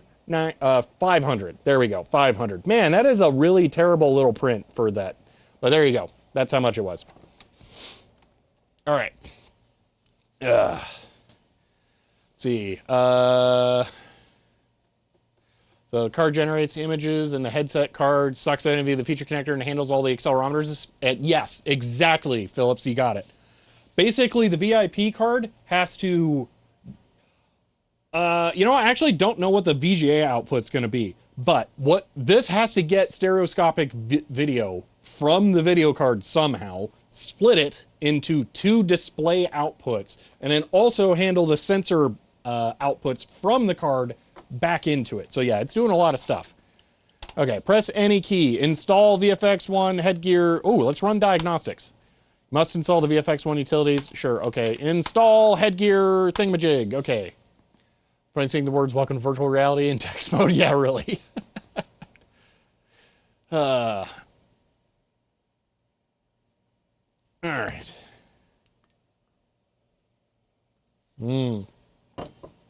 Sure, yeah, you have permission. I like that. May we have permission? Dude. Oh, the 90s was the best decade. All right. We have this set to 260 IRQ. I have no idea what IRQ. There isn't a jumper for IRQ. We'll just leave it at 7 and hope for the best. A. Bad. Unable to detect VIP card. Beautiful. We have a fail. Do you want the cancel? Hold on. Did not modify. Okay. We'll restart that. Remember, remove installation disk from drive. You want to view the README? No, we'll rerun this. Okay, we're gonna plug the VIP card in. Oh my gosh. Oh man. Here we go. 1 VIP card going in. Here we go. Pluggity plug plug. It's the VIP card. I'm screwing that thing down. I'm not taking any chances. Dude, the bracket on that thing is awful. They clearly made it in their garage. I love it. All right, that's a VIP card. Whoo! Ha! Here we go. I'll leave it on here in case it blows up. Cool. All the magic smoke stayed inside.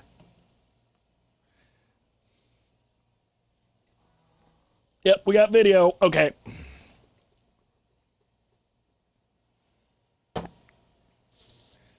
All right.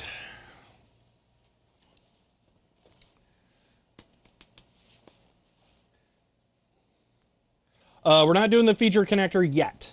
In a moment. Okay. VFX-1 underscore 216. Why is the video a different resolution? Whatever. Install. Yeah.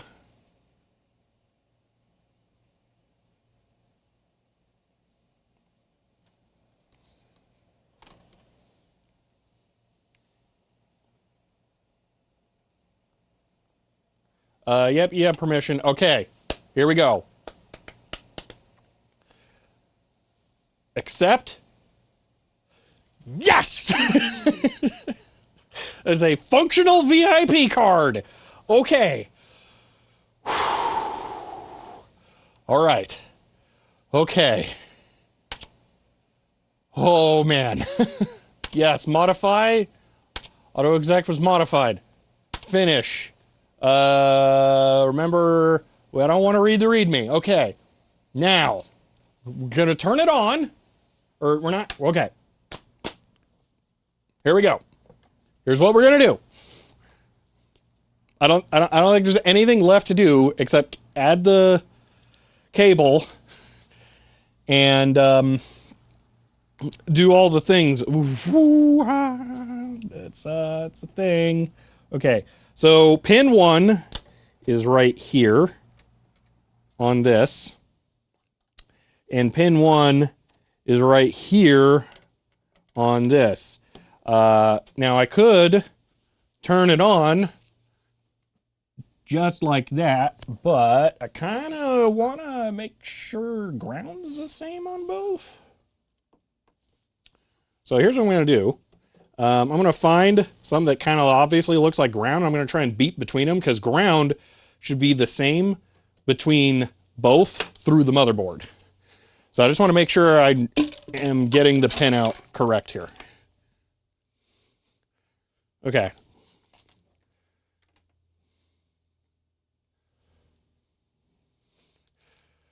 Red Queen Gaming, yeah. This headset does not fit me well at all. It's really bad, actually. Okay, so this looks like ground. Okay, it is. And that is not ground.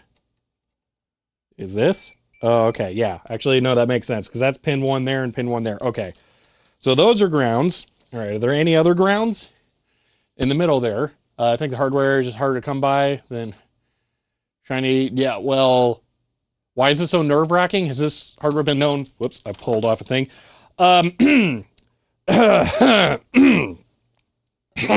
Technically, this is public information, so you can find this out. So I may as well say it, but it really hurts to say it. I paid $500 for this VIP card because they are so rare. That's why I'm being so ridiculously cautious. There you go. Now you know.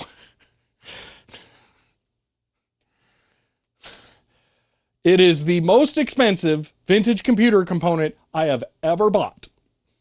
By a lot. I have been looking for one for years, and this is the only one I'd ever seen.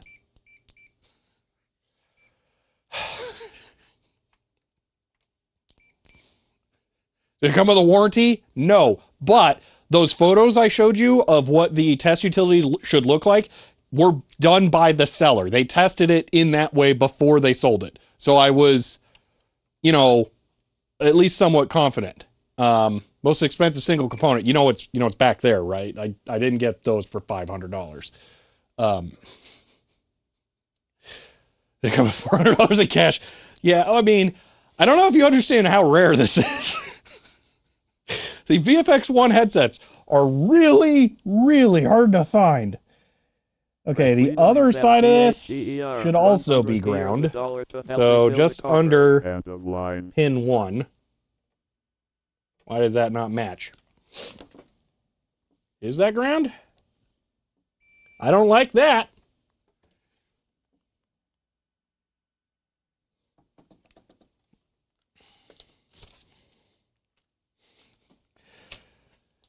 Hold on, let me see if I can find a picture of someone else's VFX-1 setup with the feature connector stuff.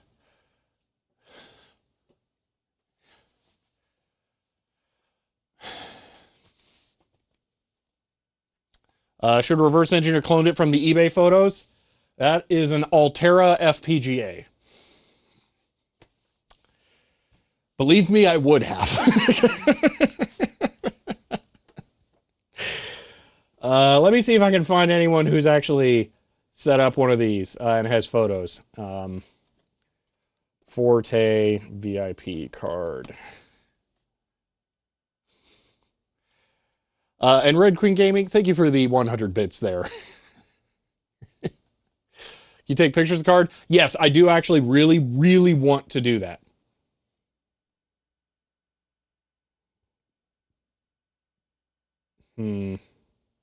Let's see, VFX-1.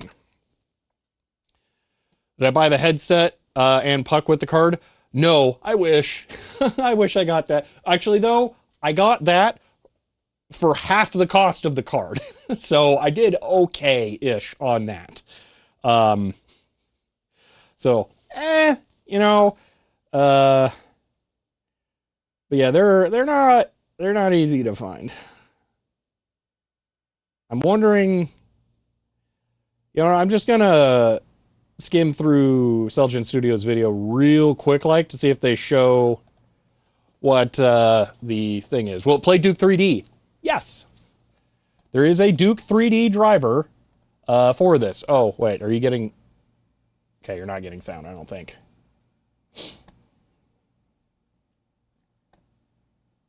Okay. So... Alright, that totally perfectly matches. This is Celgene's video from his, like, NTSC broadcast hardware cam days. The quality's not amazing, but it was a vibe, you know. This is the one time that I will allow this to pass. This was an aesthetic. You will not hear me use that term to describe things too frequently, but that is what this is. It's a theme that you're going for. Anyway, red pin 1 there, red pin 1 there by the looks of it. You can see the red kind of blurring around. I'm guessing that's an ATI TV Wonder or something. So yeah, I think that all checks out. So, and just because it is one of my biggest pet peeves, and I would love to curse you all with this knowledge as well. The word is pronounced aesthetic, all right? Not aesthetic. Be imbued with this knowledge and cringe at the time, can cringe every single time you hear someone else pronounce it. All right.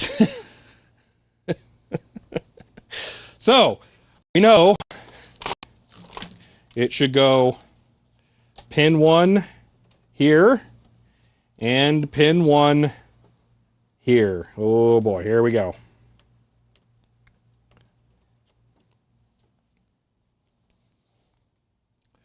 Who says it like that? Everyone else on the planet.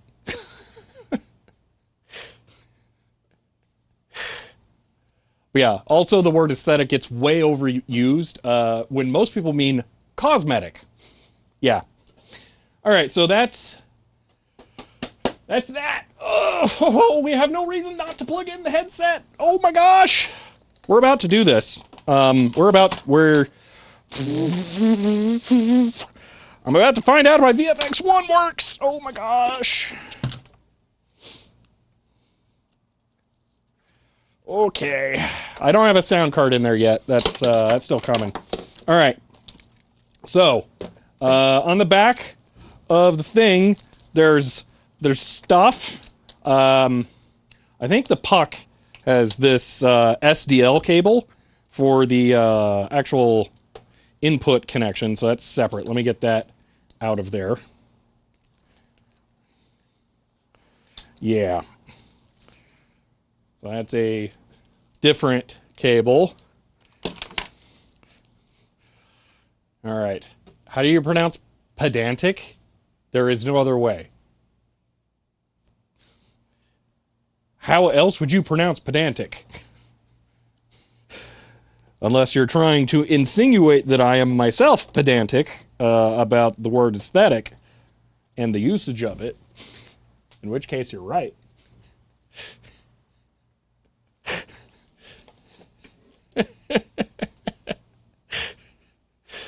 Let's see. What if you get a crude version of VR chat? No. Okay. All right. Connecting into the matrix. Wait a minute. Oh, this plugs into the headset. It's just called access, though. Wait, what's on the back of the card, then? There's like an Ethernet port there. What?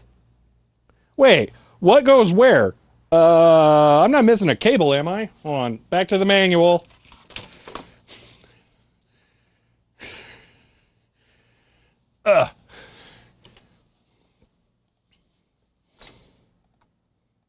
Time for some word reading. Okay, so we plug... Oh, it can go into either one? What? Wait a minute. Before you attach any cables to the computer, good practice, make sure the power to the computer-related equipment is off, blah, blah, blah. Plug the CyberPuck connector into the access bus located in the rear of the VFX-1 headset, or the port located on the VIP card. Dude, that is slick. That is really nice.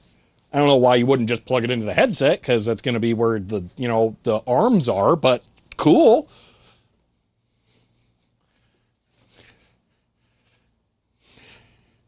Okay.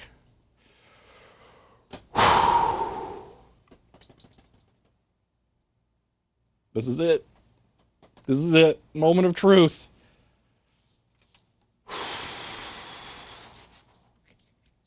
Do I have a functional VFX-1? Let me cram it on my head and find out. Oh, man.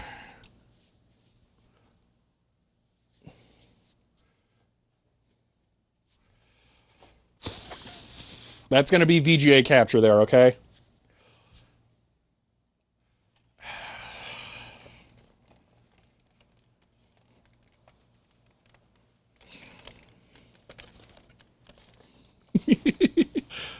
Oh, the cable's so short. Oh my gosh. Yeah, not room scale, that's for sure. Okay. It's not going to have audio, but I may not be taking this off for the rest of the stream. We'll see. Okay. Do a prediction of whether or not it works? I don't know, man. That's a really depressing prediction.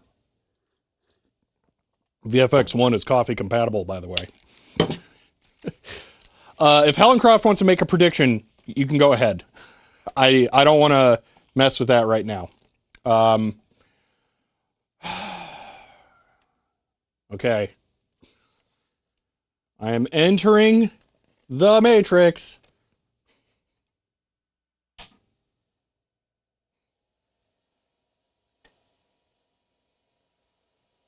I don't actually know if there'll be video of, like, post.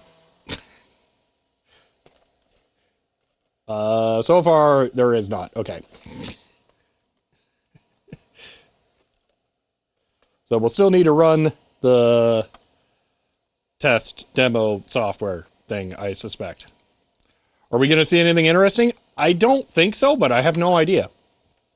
I think theoretically, we should be able to get a positionality thing. Okay, so CD VFX. What? Dir.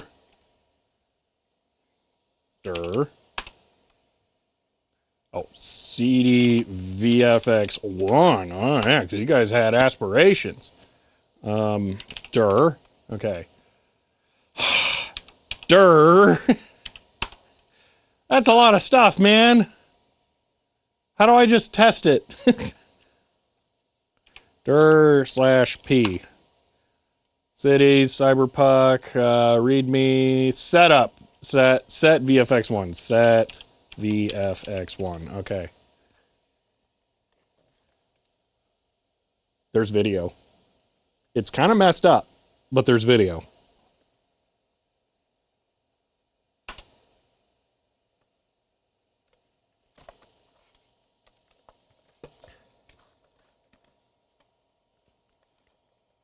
I forgot it has like IPD adjustment, kind of. Whoa! It can be really good. Oh my gosh. Okay, the video is absolutely totally messed up, but it is kind of working. Okay. It may not like whatever it's got going on here.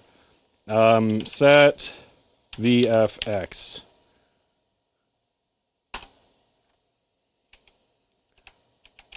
One. Okay. Oh my gosh.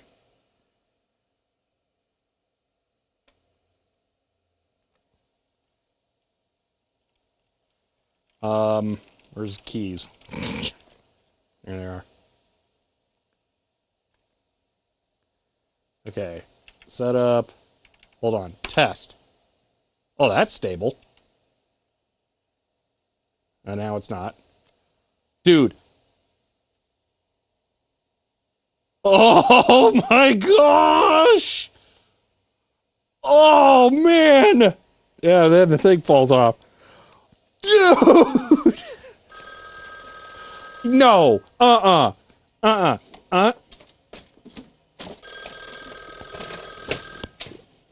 No!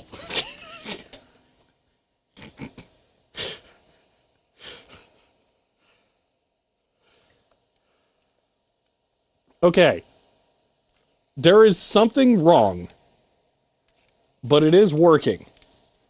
Oh my gosh, let me, hold on. How do I even hold this thing? Okay, like, oh, okay. Is that like, man. Oh, okay, so that's recenter. Dude, what? This is insane. Okay, this is absolutely working. Okay.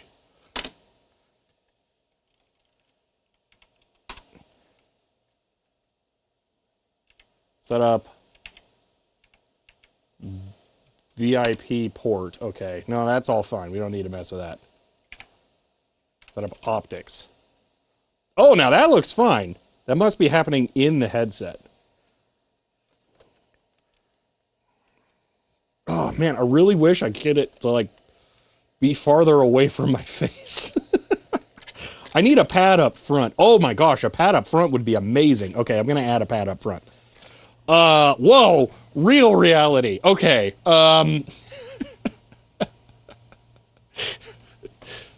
signal messed up or LCD panel messed up? Yeah, it could be the LCD panel cable. So I don't know if you probably can't see it. There's two cables that run right here. And they're kind of wonky. That static screen is perfect, though. I need a pad up here. I can add that. Hold on. So I have a box of random foam, and yeah, that would probably be perfect. Okay, so if I stuff this up there... Oh, that's so much better! Whoa! That doesn't suck now. Okay. Ooh, that's actually comfy. All right. Dude, I am so happy.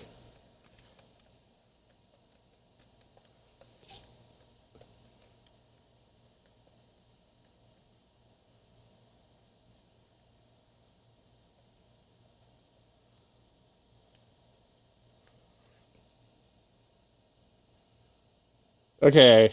It's kind of messed up, unfortunately. Yeah, I see one problem. That's not good. Unless that's intentional, but I doubt it. Let me go back to this. Yeah. Great. Right eye is missing red. Entirely. Huh. So we're not done. Oh my gosh, though, man. Oh. Okay. Okay.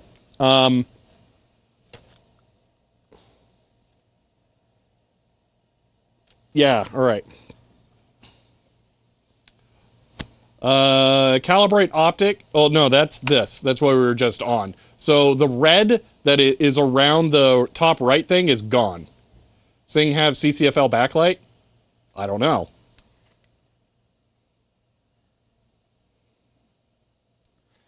I can tell you, it's got a lot of weird, annoying things. The lenses are very blurry, and it's not. There's like this ringing in the headphones, even though they're not plugged in. I could try wiggling. Oh, I have red on that. Can I? No, wait, what now? Oh yeah, it's definitely the connector being loose for the red. Oh, wait a minute. Maybe if I just, like, screw this in, actually. Oh, that looks better. Hold on. I might even just need to deoxid the connector. Wait. Well, is it going to be messed up? No, it's still fuzzy. Can I make it go away by wiggling the connector? Yeah, but I got red in the right channel. Okay, that's way better. That's a lot less concerning. This might be a try out different VGA cards problem. Oh my gosh, dude. It is really good, though. It's really good. I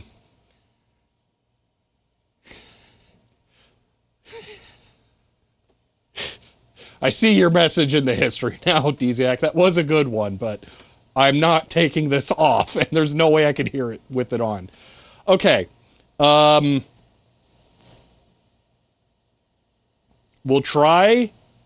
We have it working right now, okay? I'm not going to touch this. We're going to leave it as is. I'm going to take this off.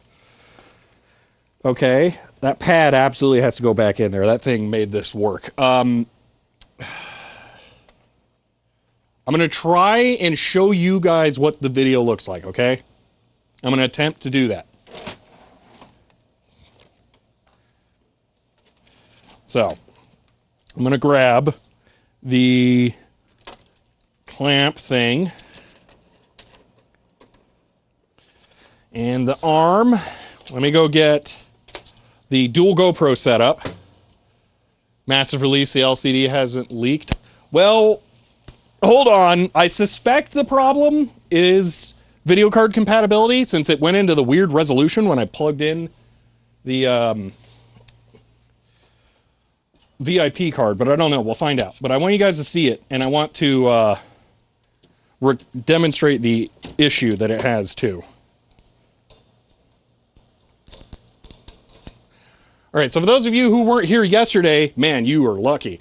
If you weren't here yesterday, this is a VR recording rig that I'm developing so that I can put VR headsets and stuff on this, and then I can capture video through the lenses of the VR headset to record, so that I can demonstrate VR headsets from the 90s or other weird times and record them in such a way that you can actually yourself see them, even on something as simple as Google Cardboard. You don't have to have like a nice VR headset. Use something cheap and experience what this is like. All right. So this is an important project to me. They have special lenses. I mean, everything VR is custom proprietary. So I have two GoPros in here, and they are what's making popping sounds? Stop it. Behave. The two GoPros have HDMI out, so I can record them in real time. I don't think that's going to anything. Let's find out. Nope. Okay. Yeah, it's just, this has been like a whole thing. So let me get this all set up here, and I'll try and capture this so you all can see it.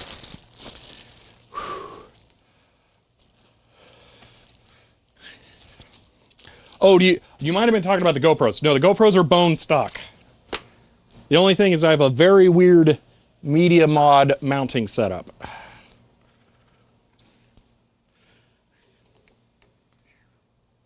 Okay. I'm turning them on.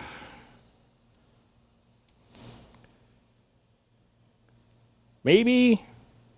Please cooperate. There we are. All right, let me get a couple of HDMI cables and the capture cards. Okay.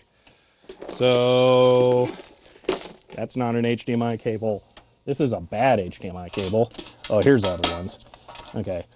That's a DisplayPort cable. That's a DisplayPort cable. That's HDMI, and that one's probably, yeah, that's good. These are just the ones we were using yesterday. Let's go with those. Okay. All right. Well, we're about to have more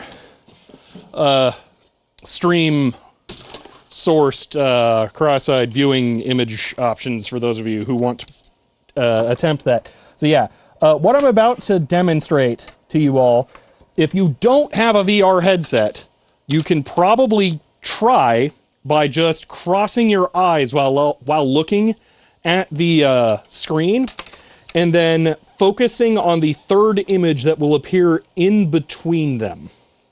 That's the free method of doing 3D video. It actually works pretty well. Okay. So, scene, 3D capture. Okay, I have the two video sources here, all right? So I'm going to plug these into the cameras.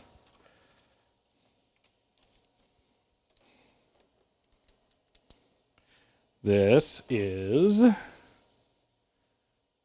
right eye, perfect. Maybe. We'll see which camera that corresponds to. I may have them backwards, I don't know. Stupid menu camera. Actually, that is correct. Okay. Okay, so boom. Beautiful. So that's real time. Okay. And then the other one. All right. You have HTC Vive and Valve Index. Another setup. Aha. But you have some good stuff to experience this with. Okay. All right. So here is the 3D viewing setup. All right. So what I'm going to do, I'm going to set this to full screen. All right. And then I'm going to hide this, and I'm going to hold the VR headset over it while popping the lenses forward. Wow, it's tiny in there. I mean, it really just is small. But you can see the video issue that's happening. Yeah, that's what we have going on in there. Wow, that's going to be so small in the frame. Holy moly. That's kind of ridiculous. Maybe I don't want the field of view to be so wide. But yeah, so I'm wondering if maybe that's an incompatibility with the... Say, oh, yeah, chat is on the server. Hold on. I can disable that on the server side. Forgot about that. We didn't have that problem yesterday because server stuff was broken. There you go. Okay.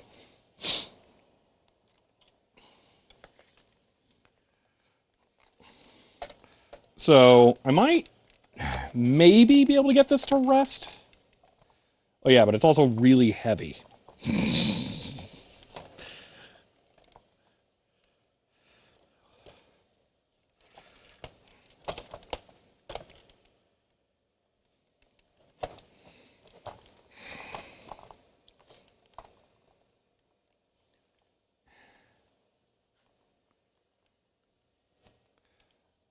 Okay, that's kind of working.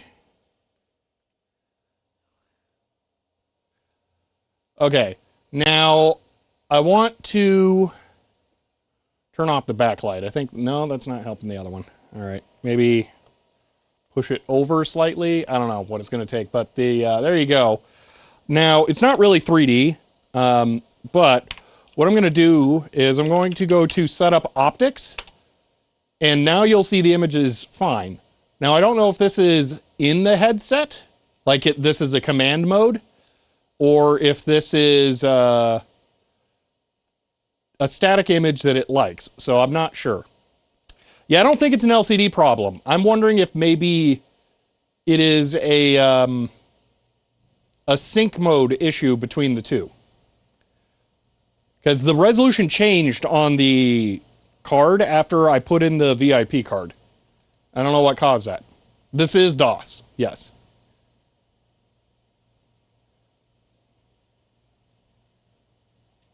Each screen doing it independently is not necessarily a useful diagnostic solution because we don't know how the video is being sent. Yeah, don't worry about which one's darker than the other one, because I also haven't wiped off the lenses. Oh, cool. Thanks for having HDMI issues. Let me try. Do I have a lens cloth over here? I don't know. Hey, look, I found one. Okay,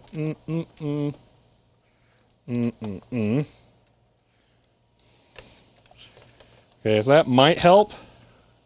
Now, I don't know. We might be getting a viewing angle issue because yeah, that one looks okay. Yeah, I don't really know. So that's something that could be messed with. Let's see. Update Matrox driver. It's DOS. There is no driver for it. This is great for a lo-fi album cover, yeah. But now you have an idea of what the issue is. So, what I'm thinking I want to do next is try a different video card. Or maybe I can deoxit the connector on the back of the headset and cycle the cable a couple of times. Either way, I'm going to shut off the computer. There's no reason... I'll go through... here. Am I sure? Yes, just in case it saves any settings. Okay.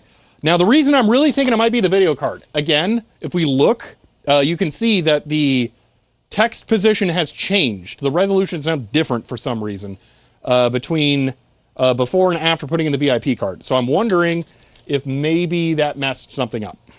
So, does look like video card issue? Yeah, that's what I'm thinking. So, all right, I'm going to turn this off. I'm going to break out the deoxit.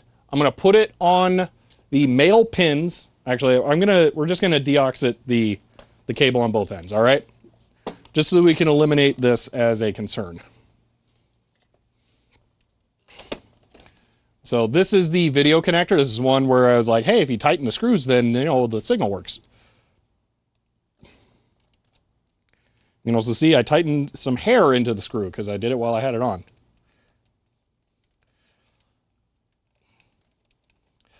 Yeah, that's what I'm thinking. A resolution it doesn't support properly. I think the VIP card tricked the system into outputting a weird resolution. I don't know what. Maybe 800 by 600? I don't know. It's strange.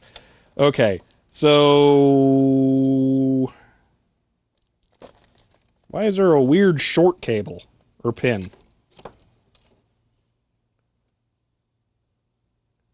I don't like that. I feel like that shouldn't be that way.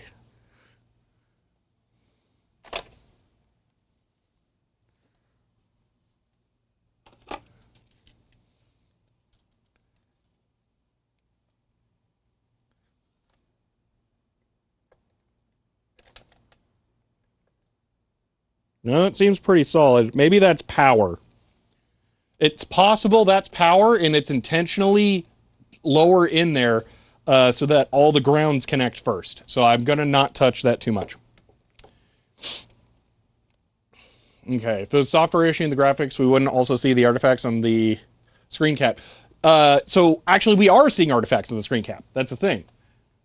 Here, let me demonstrate this. Let me demonstrate what I'm talking about with the weird resolution stuff, okay? So, VIP card in the system right now, okay? It's in there. I'm going to remove it.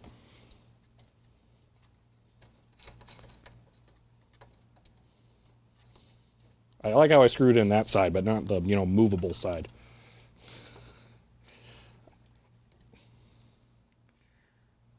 Oh my gosh.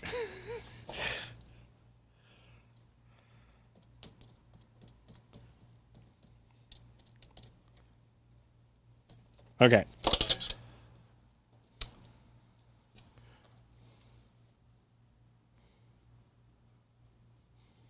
Okay, VIP card out. Now I'm going to turn on the computer.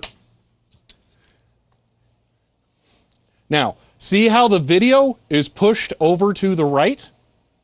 Pay attention to that. Video is over on the right. Now I'm going to put the VIP card back in, but I'm not going to connect the feature connector. All that has happened is I put the VIP card back in the system. Now let me turn it on.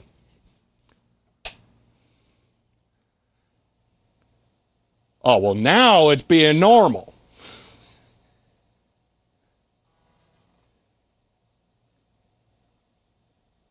What? It didn't do that last time. Why? Okay, hold on. I'm going to plug in the feature connector.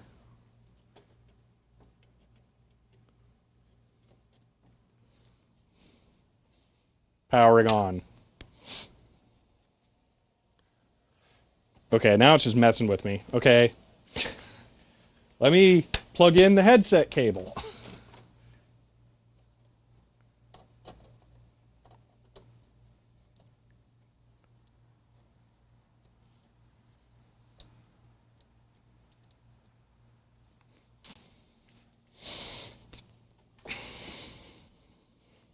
I'm plugging it into the headset as well, so it actually does something.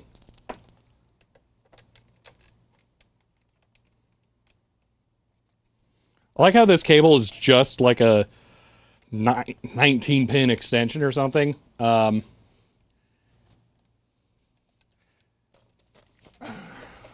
I'm just going to put this on just in case it works. But with the pad. Yeah. Oh my gosh, I hate those Velcro things. Okay, now it's still shifted to the right, seriously. No video yet.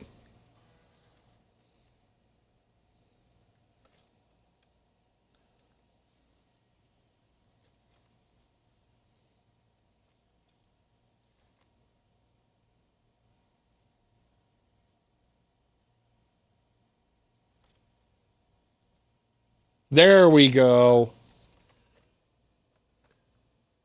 VFX controller. Yeah. So it shifting to the middle like that means it's using a different resolution.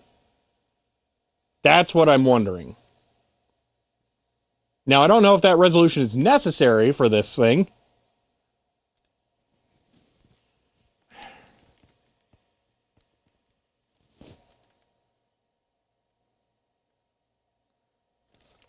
Wonder if I should disable the blep stuff.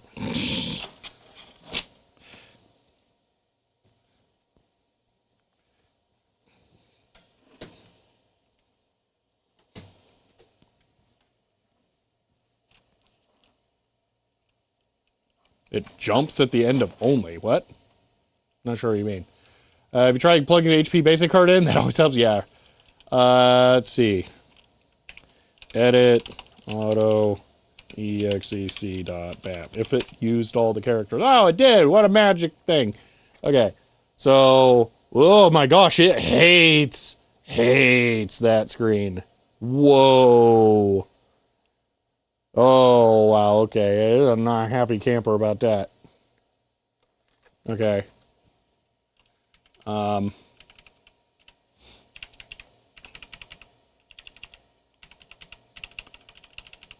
Let's see. Blap, blap, blap. I need to disable any blap stuff, which apparently is going to be in config sys. So alt, file, open, sys. Oh my gosh. Okay. Device, S drive. Actually, we really don't need that. Rem. Let's see. Blep. Disable. Rem. Okay. Alt F save. Alt F exit and Control delete. Okay. I said and Control Alt delete. Excuse me, but Control Alt define. Off. On. Feels like it wants GPU. Yeah, that's what I'm thinking. So, shall we inadvertently place? Or, yeah. We'll try a different GPU after this doesn't change anything. We'll dig through my bin and see what we can find. And no better. If anything, it's worse. Hopefully it's not dying on me. All right, shutting it off. Let's find a different graphics card.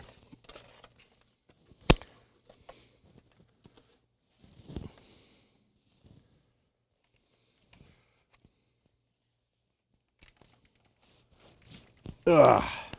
Okay. That's a lot of thing. It's a lot of thing to wear. I'm going to make this go away. This is clearly not going to be a live thing here with how tiny that view was. Wow, that was pathetic. 3DFX cards will almost certainly not work. They're too far after. I don't think they have the VESA connectors needed.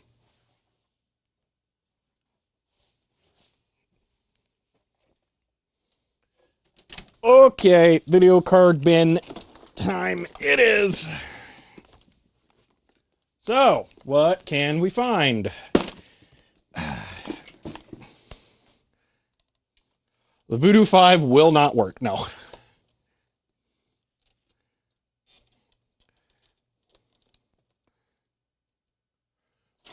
Okay. Goal is to find video cards with a VESA feature connector. Those are EGA. No. I don't know what that is. This is a Diamond S3 Savage. That might be, though. We'll set that aside. Okay. Then we have... I don't know, something. Looks like it has a VESA feature connector. We'll set that aside.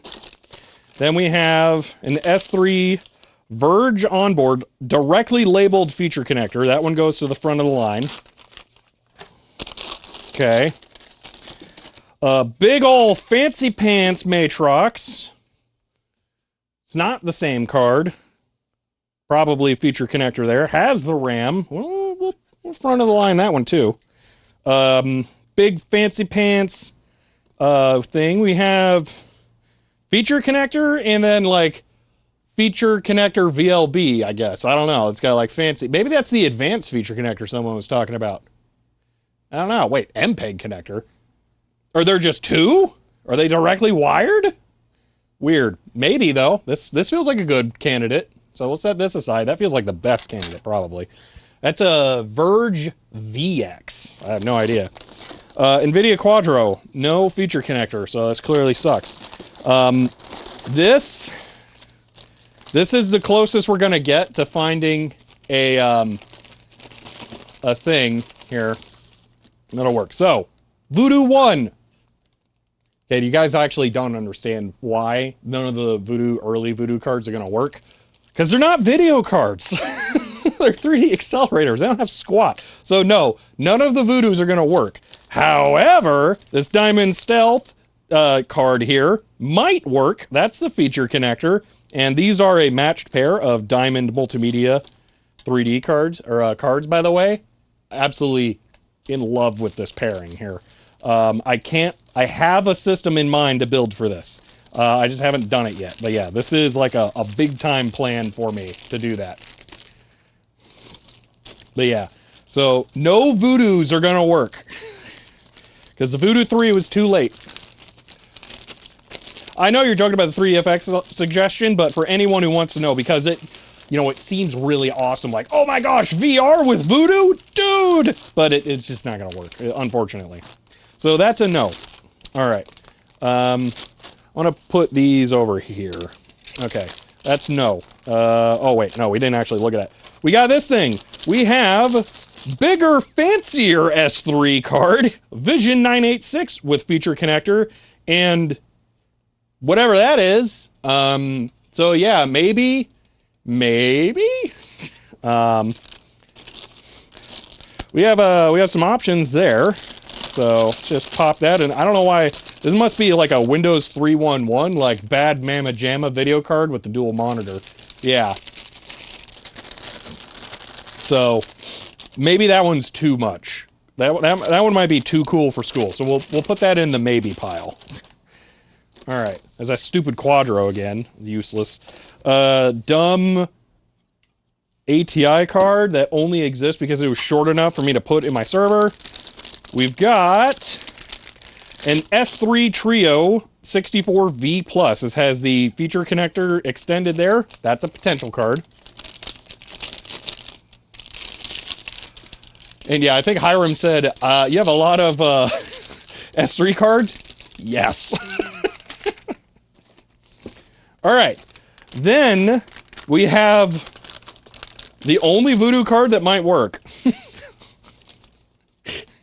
This is a Banshee. Technically, maybe? This is... If there was a Voodoo card that was going to work, it would be that. I kind of almost hope this is the solution, because I would love for there to be something that the Banshee is just amazing at. Wouldn't that be amazing to say, like, the Banshee's the best Voodoo card, because it's the only one that works with the Forte VFX-1. That was AGP, yes. It's a weird card. These are the Voodoo 3s, by the way, so these are the integrated cards. Oh, they do technically have a feature connector. Maybe. And not this one, that one's screwed. But possibly one of the other ones here. So, like, maybe this one could work. I don't know. That one looks like it's in really good shape, too. I don't know. Maybe. Maybe. So, why do I feel like the Banshee's gonna vomit all over itself in the attempt? Nah, see, the Banshee's gonna work. Because everyone hates the Banshee. That's the thing. That's why it'll work.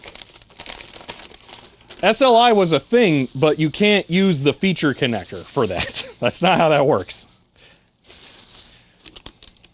This one's missing caps, by the way. They were bad. Actually, I think one of them was ripped off. Not by me. I bought them at Goodwill. That's right. My Goodwills were so cool, I have actually bought Voodoo 3s and my Voodoo 4 from Goodwill. Get wrecked. Alright, some stupid NVIDIA card. Another NVIDIA card. Yet another NVIDIA card. Ooh, what's that? Oh, this. Okay, so this is a Voodoo 2. That's the SLI port. This one is bad. It got the snot scraped out of the bottom of it. One of these days I need to, like, try and figure out what all caps are missing and stuff. But in the meantime, I had used this one as a donor for a... I think there's an inductor that's doubling as a fuse down here because I burnt that one out on my other Voodoo 2 when I put it in my Tiny Pentium when I was trying to cram all the cards in the tiniest space. But I was able to use this bad one as a donor to fix it because I don't know what the parts are or even how to determine what a, inductor is. Ooh, what do we got here? Look, it's another S3 card! Stealth 64? You know what? That one's probably a super good candidate. Did you notice we have a lot of cards that might work? A lot of them are all S3, though, so I don't know. That Trident, ugh, but it might work. So, okay, here we go. Are these the same chipset? Because this is Trident on VLB. That ain't happening. This is Trident. So one is... They are, actually. Huh, that's hilarious. The only difference, this is the -1 of the TGUI 9440. So yeah, same chip, PCI versus VLB. Not an S3 collector? I mean, I kind of am. I actually really like S3. I have to hold myself back from making jokes every time anyone talks about Amazon storage. Okay? Because no one will get it. Alright. I think we have some good candidates. Like half of what was in here. Oh yeah, did we look at this? What is this? Oh! Oh! I know what this is. This might work too. Ah, disappointing! That's a Voodoo Rush. No feature connector. This one is also hated. But yeah, the Banshee is much, much more likely to work. So should S3 collector is S3 hoarder.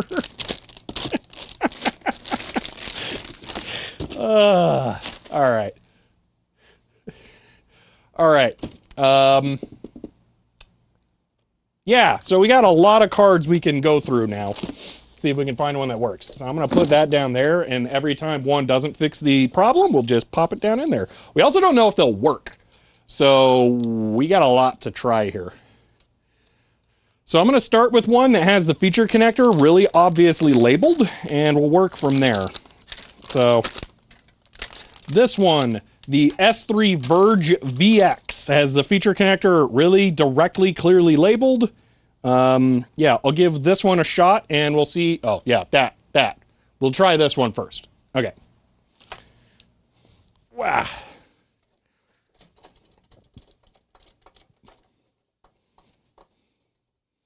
If I get video, but it's still the same wobbly nonsense, I don't know how many cards we're going to try before I give up and just kind of cry that the VFX-1 is dying. Although we'll probably, you know what's going to be really stupid is I'm going to have to open that thing up and recap it. That's probably what's going to have to happen. Okay, so this is an enormous card. That won't fit. Okay, let's look at the AGP cards.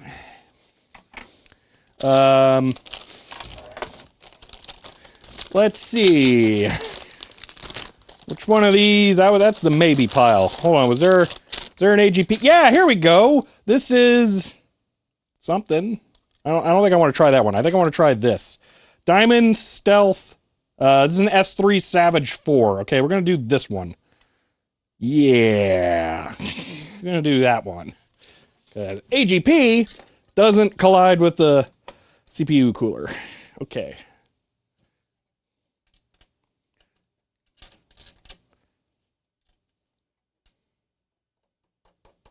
Every time I see your floor, I can't get your head around how you move through your office. Shh, don't worry about it. The reality is, right now, I'm actually trying to work ahead on videos so that I can spend time reclaiming the office. It has gotten extra bad because there's been so many complicated projects happening recently. So, yeah, I know. All right, oh, feature connector. Pin 1, check, and boom. Okay. I'm going to put the headset on, and I might leave it on while we cycle out different video cards because it's not going to take that much work. Okay, here we go. I have my eyes closed, not because I feel like I'm entering the Matrix, it's just in case that the headset eyepiece, like, slams back into my face. Okay. There we are. All right, let's roll. Didn't explode. That's always good.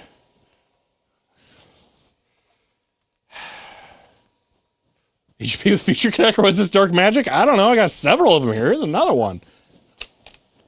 Where's my coffee? Ooh, coffee. Alright. Entering the Matrix. Sort of. Alright, video mode changed, and black screen.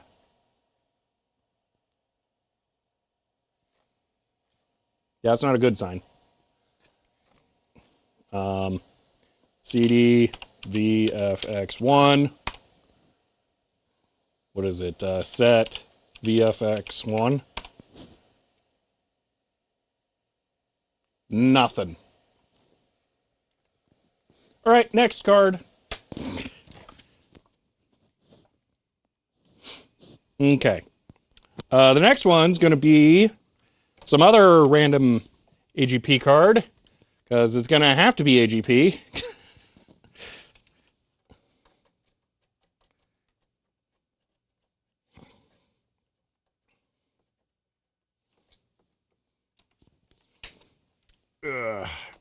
There's that. That, and reclaim that. Plug this in. This has had something plugged into it. Weird. All right. Or maybe someone just bent the pins. I broke a pin! Next card. No! There's gotta be one that's AGP! Oh, here we go. This one. Trident. It's short. It'll probably fit. Okay. Plug in the feature connector. You guys didn't see or hear nothing. Goes in right there. Ah, it's beautiful.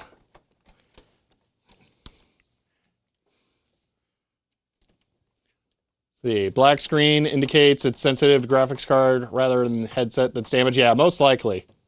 So you're going to spend 3 hours rejecting cards, then discover the ribbon cable is bad? Maybe. I can fix this. I just have to solder a new header in. That's all.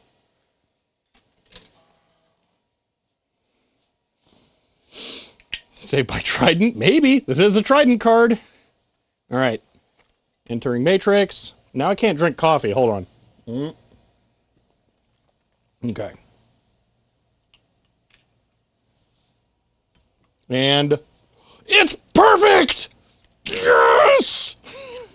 Oh my gosh! Oh, yeah! Oh, it totally is great! I'm, woohoo! Okay, oh man, woohoo! There's nothing for me to show you over here, it's just DOS, but like, it's perfect. Okay, hold on. CD VFX-1. Okay, let's do this. Let's do this. What do you, invalid directory. Man, the screen cutting off. CD VFX-1. Okay. And then set. Nope. The resolution on this is almost high enough to be able to read this text. It's not, but it almost is. Okay. So set test VFX-1. Okay. So, oh my gosh, the video is perfect. Oh, yeah. Okay. So exit, okay. Viewport, oh my gosh. Dude! I have a functional VFX-1. It works! Whoa! It just hit me! It's not that this thing just works, this is a functional VFX-1, oh my gosh! Oh! Oh, man. Oh, test Cyberpunk. We never actually did that. So, dude. Oh, yeah. Oh. Oh, my gosh. What's software by install? Software thing. Oh, my gosh. It's so hard to read. There's something about IPD. Like, you can adjust that somehow. I don't know how. I think I would like it to be slightly further out, maybe? I know how to adjust the focus.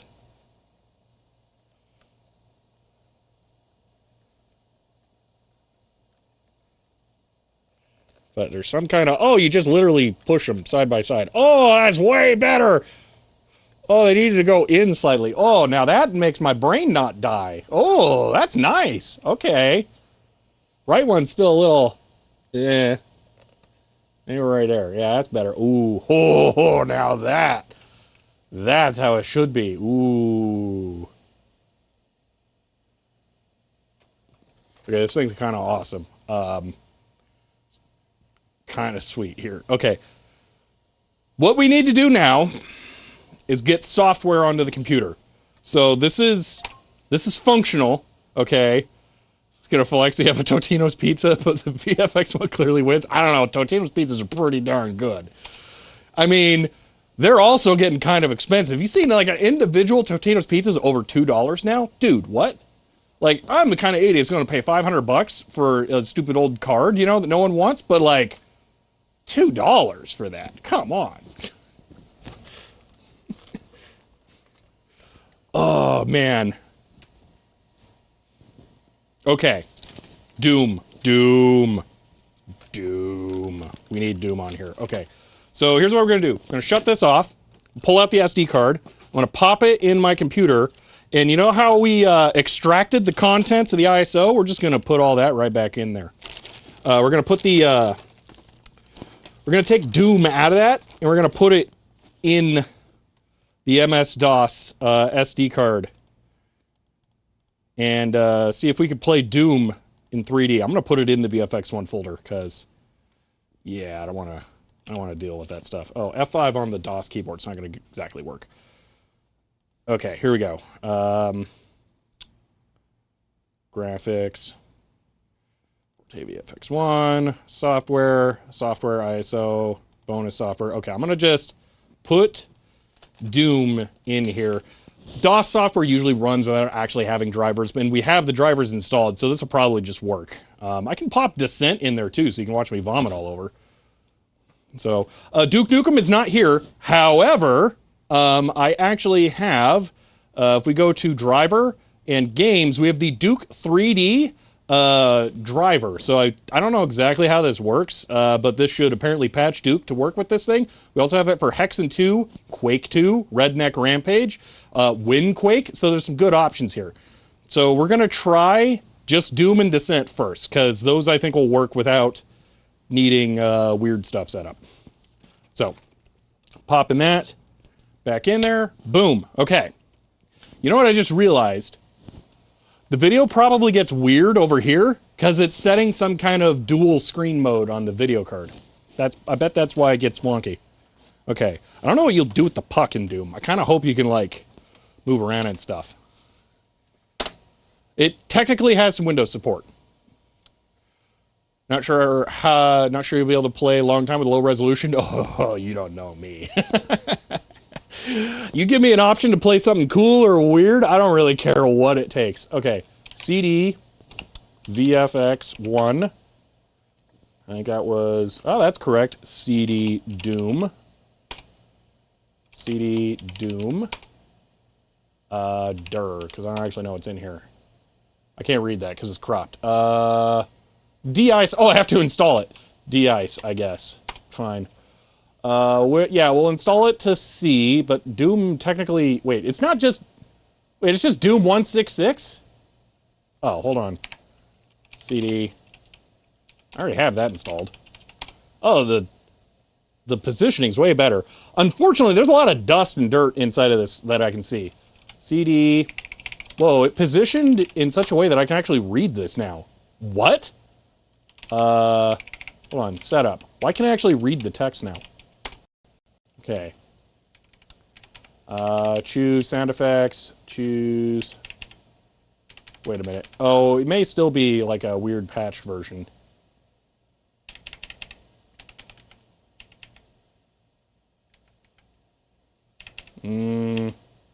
Yeah, alright. Yeah, abort.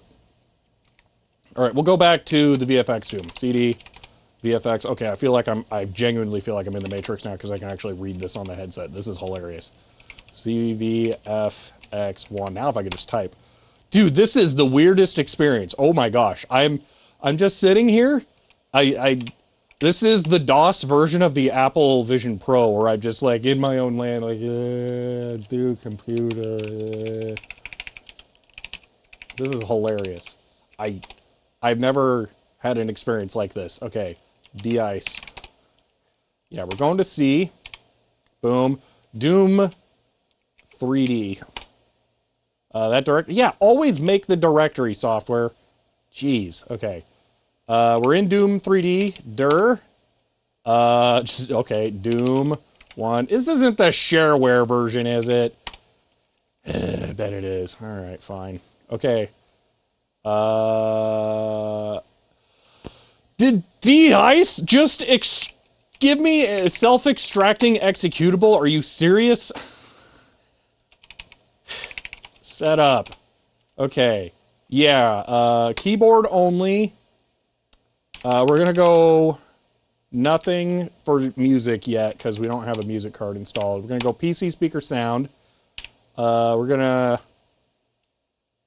We might have to modify the controller config out of here. Here we go. Okay, forward, W, backward, S. That's good. Strafe left, A, strafe right, boom. Fire is up arrow. Why is up arrow not working? Fine, space, escape. Wait, it just crashed. There we go. Okay, fire, up arrow, boom. Okay, use spaceworks. Okay, speed on, beautiful. Okay, that's all. That's the, by the way, the super hip, like, way of doing this. So, there's also, am I reading that correctly? That's F10, except save and change settings, just like it always should be. Save settings and run Doom. Okay.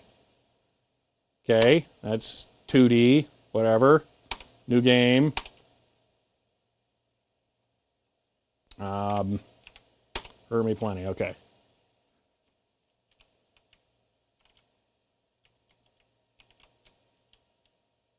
If this is 3D, this is the worst 3D. I don't think this is 3D. This is just Doom. This is just 2D Doom. Yeah, it's very definitely 2D.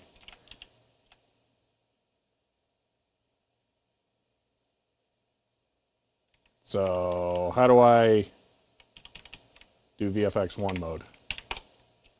Oh, I can't read chat when I'm in this, I just realized. Hi, chat. How you guys doing? Yes, games need to have support for it, for sure. It's not 3D anyway? Yeah, no. Doom is 3D. Additionally, the... did you see me there? Yeah. The eyeglasses version of Doom is correctly actually 3D. So, should be 3D. Okay, well, there might also be a different 3D setup thing in here. Let's see. Hold on a minute. Yeah, we might want to look at the README. I don't know. So, thought Doom was raycast. It doesn't really matter. It's 3D enough. Let me look at the software on the PC really quick. I'm going to look at the README on here. No, there's just install.exe, whatever that is. There's an install.bat on Doom. Interesting. Okay. Doesn't really do anything.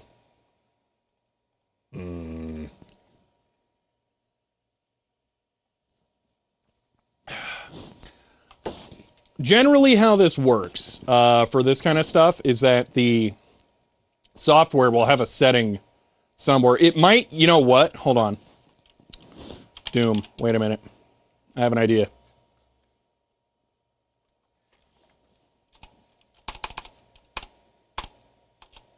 Okay, hold on. F1, no, that's escape. F1, no. F2, no. F3, no. F4, no. F5, low detail, high detail, no. F6, no. F7, no. F8, no. F9, no. F10, no. F11, oh, that makes it brighter. Oh, that's kind of nice. F12.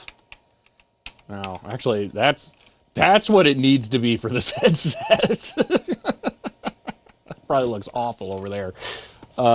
Sometimes there's a shortcut key somewhere for it. F1, hold on. Okay.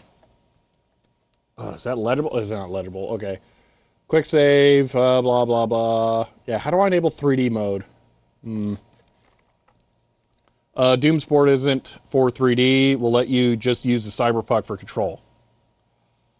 Oh, well, that's lame. The eyeglasses actually works with Doom in 3D. Boo! Fine. Descent. Oh, I'm very nervous about... Like, I'm trying to do the, like, cool guy thing, right? That. But I think it'll break my nose. Alright. Let's just exit. Okay. CD, VFX. Again, this is the most weird experience. Like, I'm just typing in my VR headset on DOS. For those of you who can play like, oh, Windows is better, you don't need spaces. DOS needs spaces. Anyway, my brain is exploding. Small price to pay for style? Yeah. Let's go puke into set instead. Yeah. CD, VFX-1. Alright. CD, descent. Alright. Dir. What do we got? Install. Okay. Yeah, C's good. Sure, games descent. Yep, go for it. Okay. Okay. Yeah, install descent. Why you gotta ask me 12 times? What's that look like on here? Oh my god. The biggest problem I've got right now is that there's dust on each lens, like inside the focusing elements. And that means that there are dust particles that only each eye sees individually, so you get this horrible, like, black star field of dust that's making my brain trip out. I need to disassemble this thing and clean it. I cannot believe this thing is working at all. Oh my gosh. Wow. It was actually worth it. I can't believe it. Right in the middle of yours? Oh, well, there's tons in this. Let's see. Yeah, probably over 100.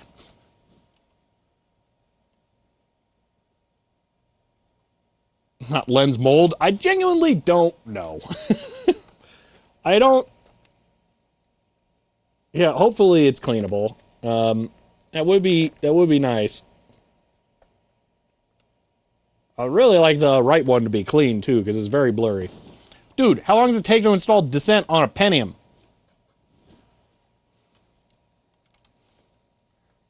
The bug that's constantly hovering there? Ugh. Okay. Easily 50 plus screws. Ugh.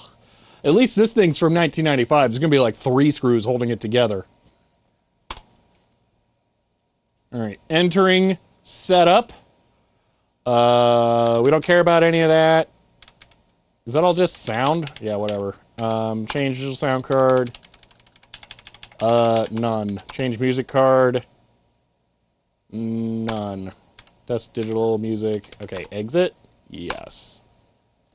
Durr. No, Huh. Descent. Is it just gonna work? Let's find out.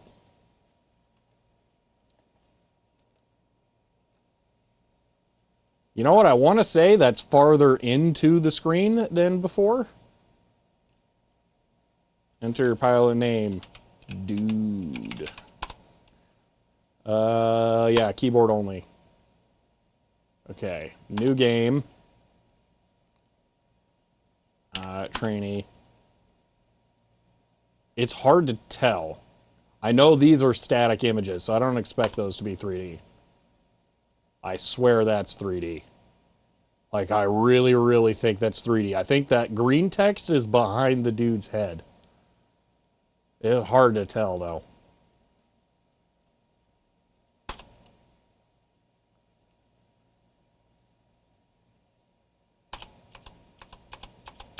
I forgot how much story there is. Dude, seriously? Just stop it. Okay. Again, I can't tell.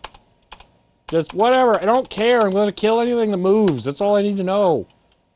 Oh my gosh.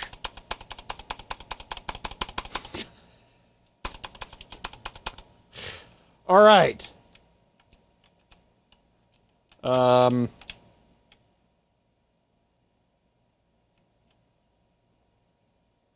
No, not 3D. None of that's working. Like, this is a game that this should all be, like, doing stuff. So something ain't right. Maybe we should burn the CD and then try and run it all on here. Or I guess I can just copy all the contents over.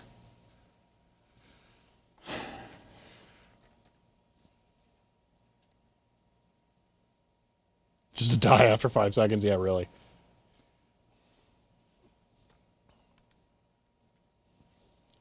Yeah, I didn't pay attention if there was a bat file. Abort game, yes. Okay. There has to be a way. Options. Again, this is one I played in real... reverse stereo? Oh, that's for sound. I swear I played this one in real 3D on the eyeglasses. You ever see play my e-reader game on this? It would work. The resolution's low enough.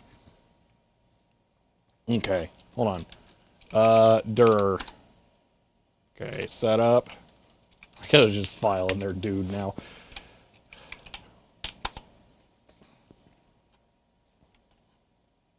Hey, this is useless. It's just for sound.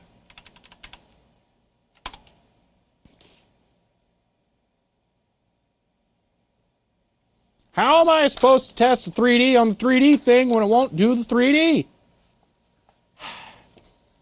Like, one thing I want, and it's 3D. Oh, there's README on the whole thing. Okay, get ready. PCs. Blah, blah, blah, blah, blah, blah. 2-level demo, Magic Carpet. Fly your car. Wait, this is just for Magic Carpet? No. And that is shareware for Magic Carpet, so. VR Descent. I don't think there was. No. An actual descent is the only executable that's in there. You know, I have to say, having the thing flipped open like that is really uncomfortable on my neck because it's a lot of weight like hanging forward. Even this is not amazing, but it's better. But this, that's actually a lot of strain on my neck.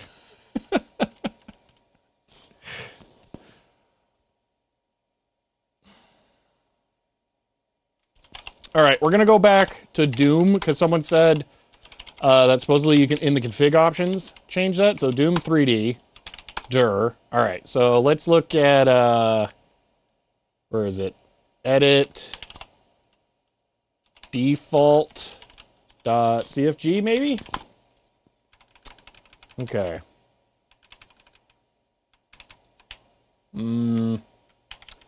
That looks convincing.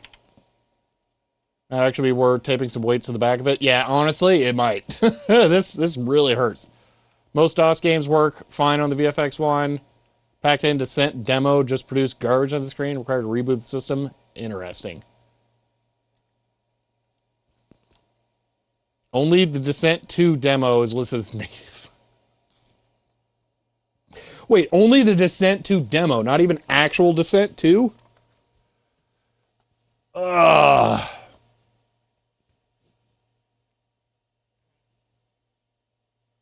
Oh my gosh, you know what's really great about leaning my head back is that the center of mass goes farther over my head.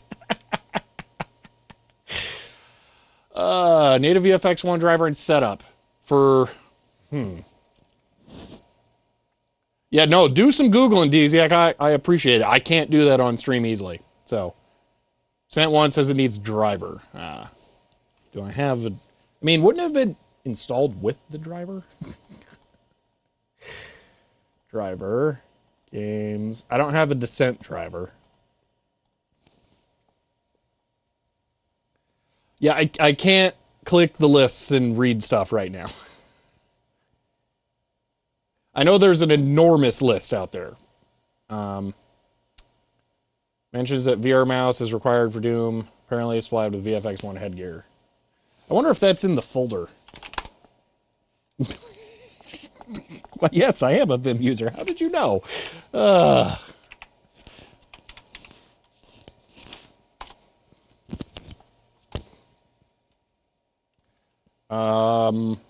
CD, VFX-1. Okay, dir. Wait, vrdoom.bat. What? vrdoom.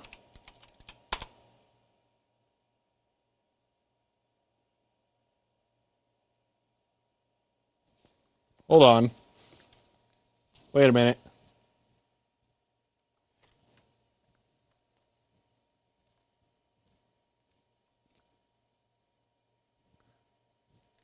Button 1? How do I know which one's 1? They're not labeled. So open doors, cycle weapons. Okay, press forward and press a key. Click. Oh, you want a real key, not a button, huh?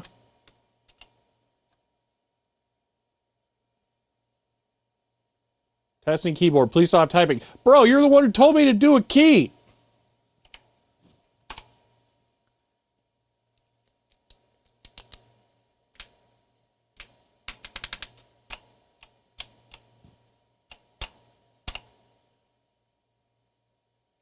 Bad command or file name. Okay, hold on. Edit vrdoom.bat. What are you trying to launch? Doom. Okay, well, what if C Doom 3D / that? I'll still have to go and set it up, won't I?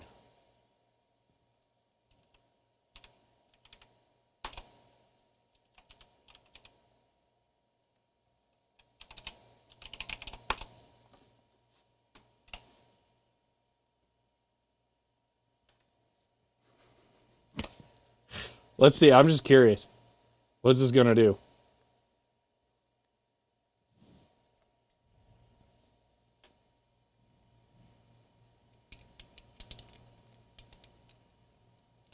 At this point, I think anything would be nice.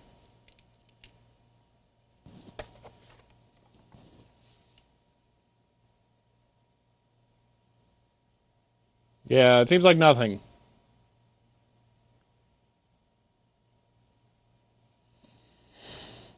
Yeah, Quake's going to require Windows. I mean, we only have 28 minutes. We're not installing Windows. I don't know where my Windows SD card went, unfortunately. And getting a whole other platform set up is going to be a lot more complicated.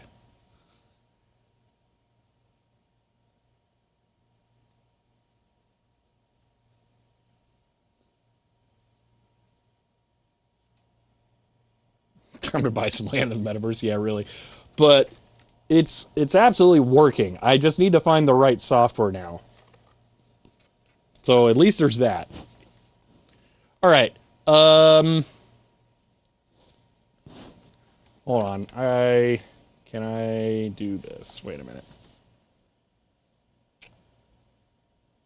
I go here. I'm going to look at that list. I'm going to see if I can go find... Oh, you know what? I could just go grab Duke 3D and we could install the patch.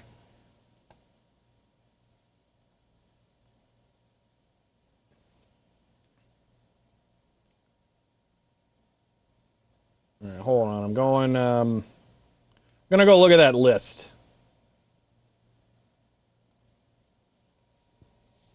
Okay.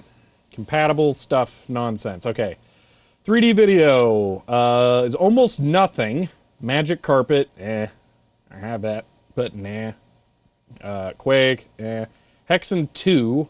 There is something for Hexen 2 on the software disk, I think. Okay, and then Reach for the Skies, Descent 1.4a, Descent 2. Okay, actual Descent 2 should work. Okay.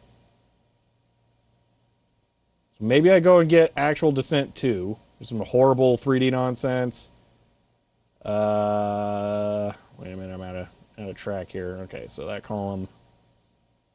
Horrible 3D stuff. Czar and Mad Space, don't know what those are. Windows 95 Game SDK, sure, yeah, whatever. System Shock, Enhanced CD. Malice. If that's what I think it is, that's a weird one. That's Quake. VR Slingshot. Okay, Descent 2 is basically it. Descent 2. I can go grab actual Descent 2. We'll see if I have the Oak CD ROM driver installed. I don't know. And then we'll see if we can actually do this. Oh, wow. You know what's nice? Not wearing it. That's actually pretty great. Whoa. That's a lot of sweat. Okay, let me just go get Descent 2. Woo! Descent 2 needs a patch? I mean, we can figure that out. Oh, wow. Ugh. Whoa. Ugh. Okay, where's Descent 2? There's the Descent 1 expansion pack. There's Heavy Gear. Supposedly that works, but that's actually Heavy Gear 2 for Linux, so that's not quite... There's Mech Warrior 2. I think that's supposed to work with it. That's a DOS game. No, that says Windows 95 CD-ROM. Never mind. Oh, yeah. Is my Descent 2 going to be the Windows or DOS version? I think it's DOS, but I'm not 100% sure. Let's see. None of that is what I'm looking for. Hold on, I need to move this IBM 5154. Yeah, wasn't Interstate 76 supposed to work, or is that just not 3D? Maybe it's not 3D. Stupid not 3D stuff. I found Descent 3. That one apparently doesn't work, which is weird, but whatever.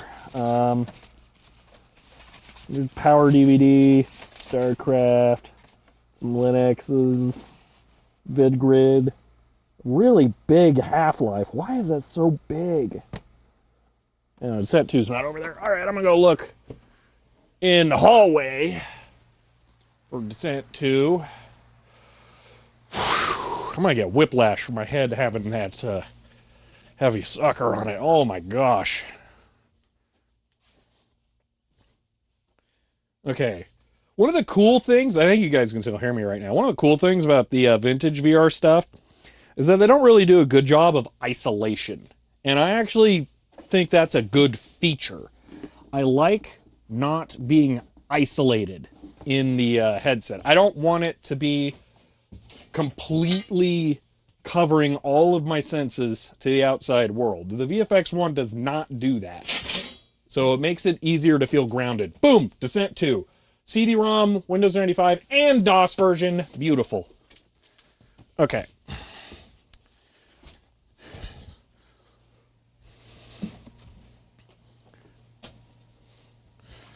All right.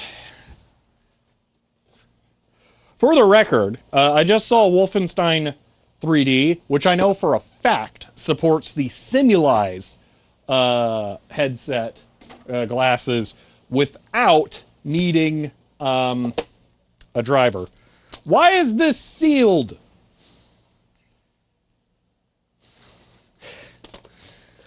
Okay, here's one that's not.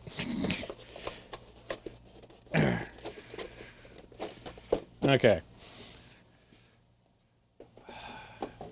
Okay. Ugh. I need this out of the way, and it just makes sense to put it on, so goodbye, neck.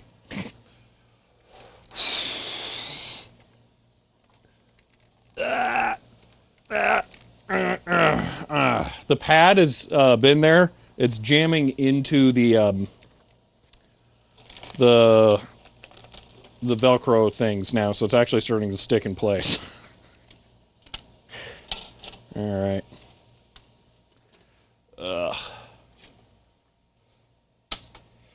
Okay. Let's see if I got CD drivers. Nope. Figures. Let's see. Edit. Auto. exec.bat. Do I even have them on the computer? MSCD, probably. Okay. Hold on. We'll enable that. Alt F S. Alt F X. Edit. Config. Dot. Sys. Oh yeah, you probably want to see. Okay. Play the VFX-1 for a month, then you'll have neck muscles to ride a motorcycle on the 202. Gosh. See me, and it's kind of like the big, chunky, like, muscle neck. CD-ROM.sys. Yeah, that's what we want. Okay. Sure. Alt F S. Alt F X. Okay, Control Alt Delete. Did I finish my coffee? I did. Good. Ugh. So now I can do something weird. And I can put the grounds in the cup. Because I want to be able to take them home to throw them away there rather than have wet, soggy trash at the office. Boom.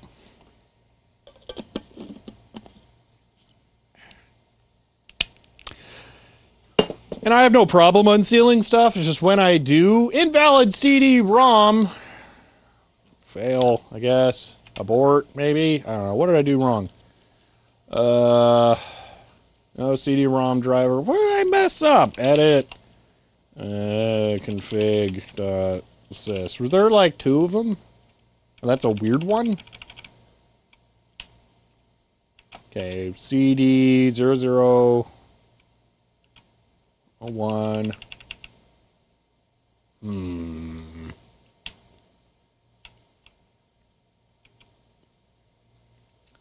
MVCD001. Okay. Alt FX. Edit. Auto exec.bat. Did I actually type a B? Okay. MVCD001. Dude! Oh, wait, no, that's. MVCD001. Yeah, what gives?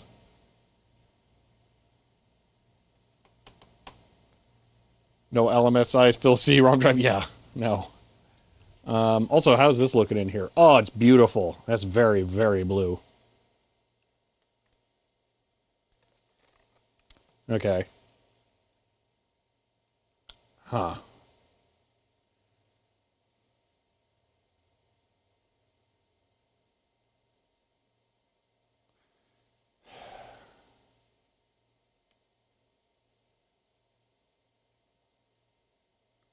Yeah, Paul Guy, I really should. It's the driver for the Philips CD-ROM. Oh, so I don't have Oak on here, do I? Drat. Hold on. Alt FX. Dir. Dir DRV. I usually put it in there. Ah, I don't. Ah, idiot. Why? What's wrong with me? Hold on, let me see if I have it on my laptop somewhere. There's so many cables all over here. We kind of figured out video cards, by the way. I'm going to chuck some of these in the video card bin. That way they're not, like, just laying around. Oh, we still got to try the Banshee, though. That would be amazing if that worked. But now we know it's really picky. Okay. Do I have the Oak CD drivers on here?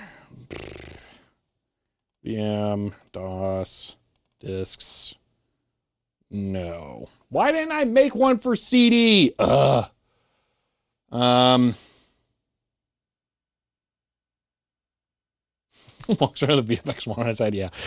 Oh, man. Let me move Descent 2 before I turn around and sit on it without thinking. Okay. Ugh.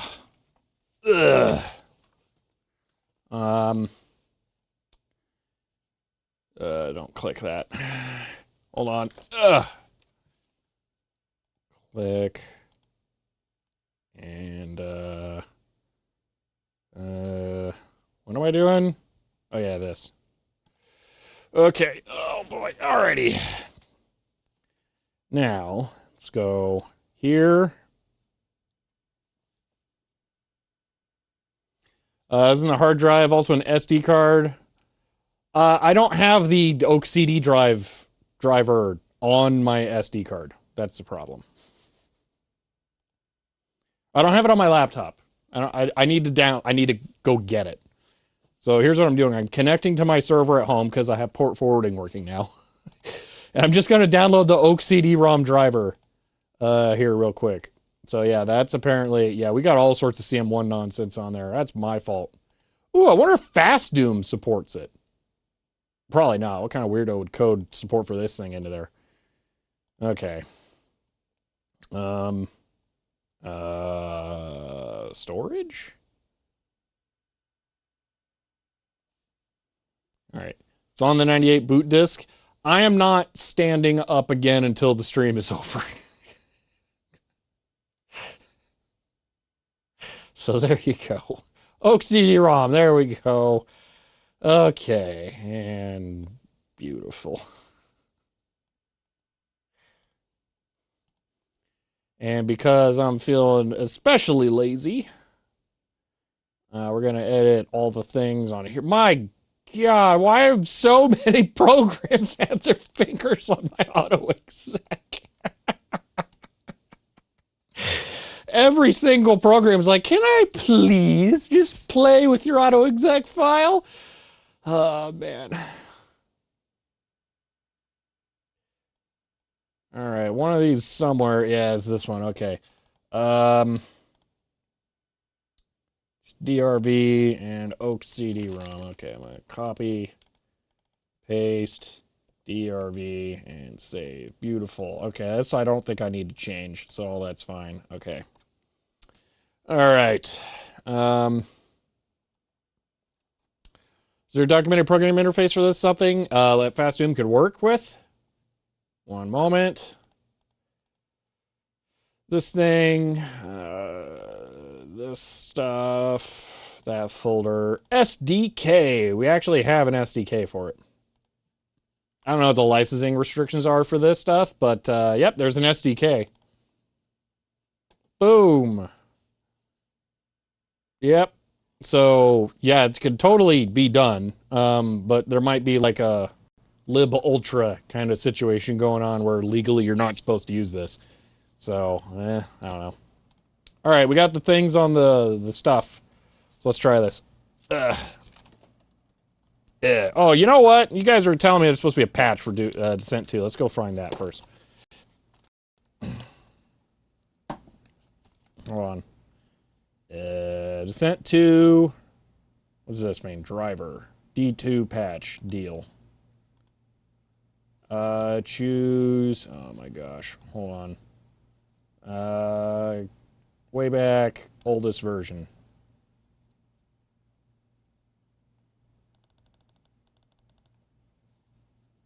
On it. Wayback Machine, oldest version. This is not going to work. FileZilla. Quick Connect. Yeah, no way this is going to work. Wait, can I just wget an FTP link? How have I never thought about this before? Wget this. Huh. How does archive.org ever store this stuff? Maybe I can just find that executable by searching for it.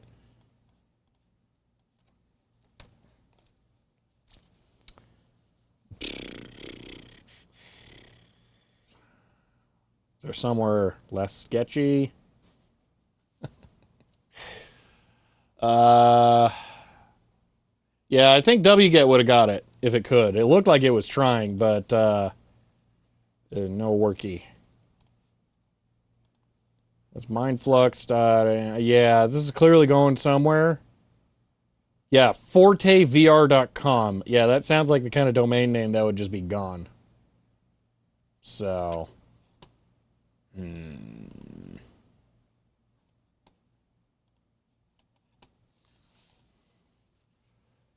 I know there was an archive.org link, but that's for a PC World magazine. That's not that's probably not a file. This, I have no idea what this is. Score 32 CD-ROM.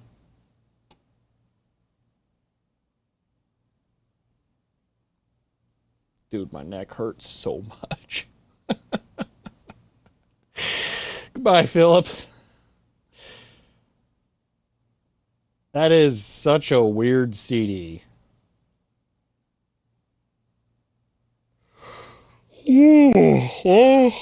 Ah, it's an ARJ file. You weirdos. This is going to be huge. Because it's a whole ISO. We're not downloading an entire ISO. Does archive.org let me pick and choose out of this? Here we go. But now I got to figure out how to extract an ARJ. Wait, no, this is just CD files. Oh, because it's a bin queue, they can't. Yeah, we're not downloading that. Because it's 700 megs. Definitely not downloading that.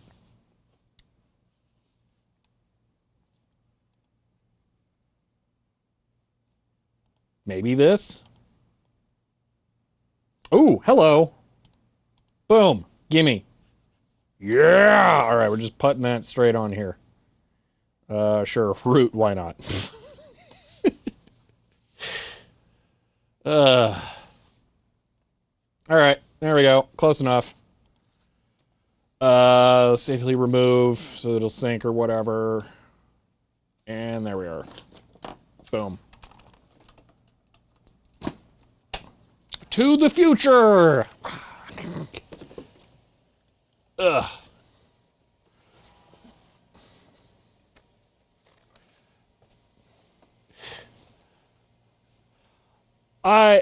Yeah, maybe I should have just tried darker. I just don't know what that is. That's all. That's the only reason I haven't done it. We're so not testing the voodoos today. This is probably not the end of the VR nonsense now that I know I can do it, so don't worry. Hey, look, I think we have a CD drive. Booyah! Okay, install. But we don't have time for that today. We're not swapping out GPUs right now. All right. Whoa, why is it so weird colored? Looks great here, though. Ooh, press any key. Yeah. Aww. Whoa, that looks terrible. Yeah, it doesn't work at all. This thing hates that.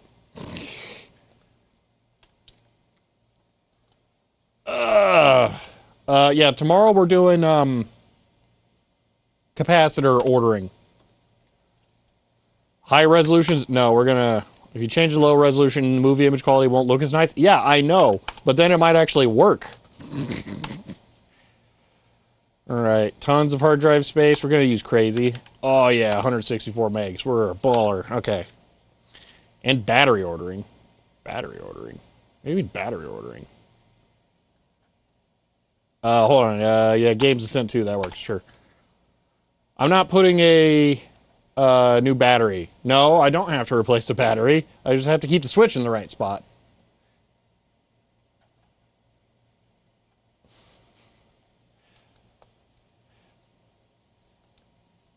I don't want to restart the clock on a battery corroding in the Model 100. So I'll deal with it losing memory when there's no double A's in there. That's fine. Unless it breaks something with the thing. But I have a feeling it doesn't. But I don't know.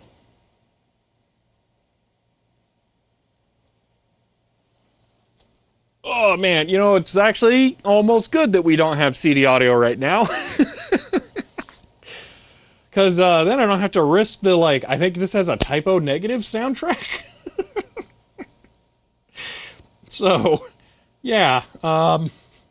This is a good time to not have sound working. I do love how we spent the first hour working on sound. I never plugged the sound card into the computer.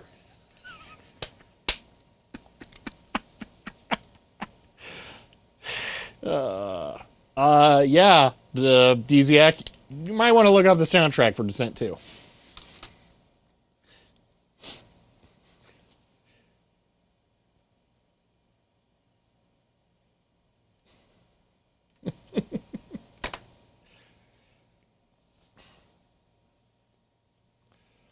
I think I've determined that this pad right here is perfect. I need to get this like covered in fabric or something so that I don't just have the foam shred to bits and pieces on my forehead.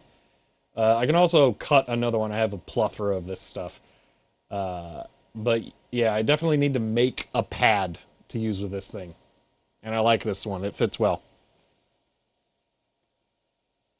Good. Hello, Yin. Totally normal things going on here. Oh, actually, I forgot. That looks really good. Yeah, I can totally just use this. Hi! I can't see chat or redeems or anything, and I can't hear the deck talk. You know, I probably could have wired the deck talk into this. That would have been disorienting. You know, actually, I'm kind of curious. I think I might have an audio patch cable down here. Yeah. Ow, I hit my headset on the thing. One of these is audio input. The other one's a mic. Hold on. I'm gonna plug my... Oh, no, neither one is. Okay, it's on the back of the card. I'm gonna plug my phone into the audio input thing, because I want to hear what the sound sounds like on this. So if I do that...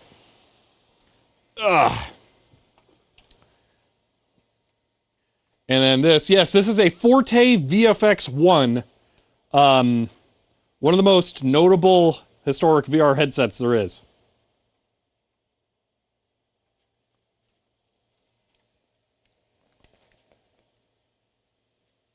Distinctly lacking bass, but pretty good elsewise. I give them a 5 out of 10 on bass. Everything else is good.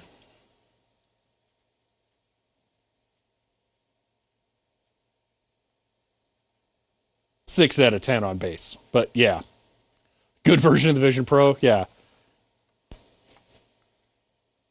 Here, let me play a better song here.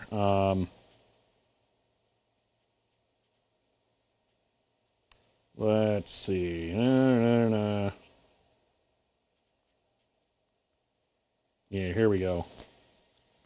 Oh, there are some cracks. Ooh, VR device. Oh! You sure I need that patch?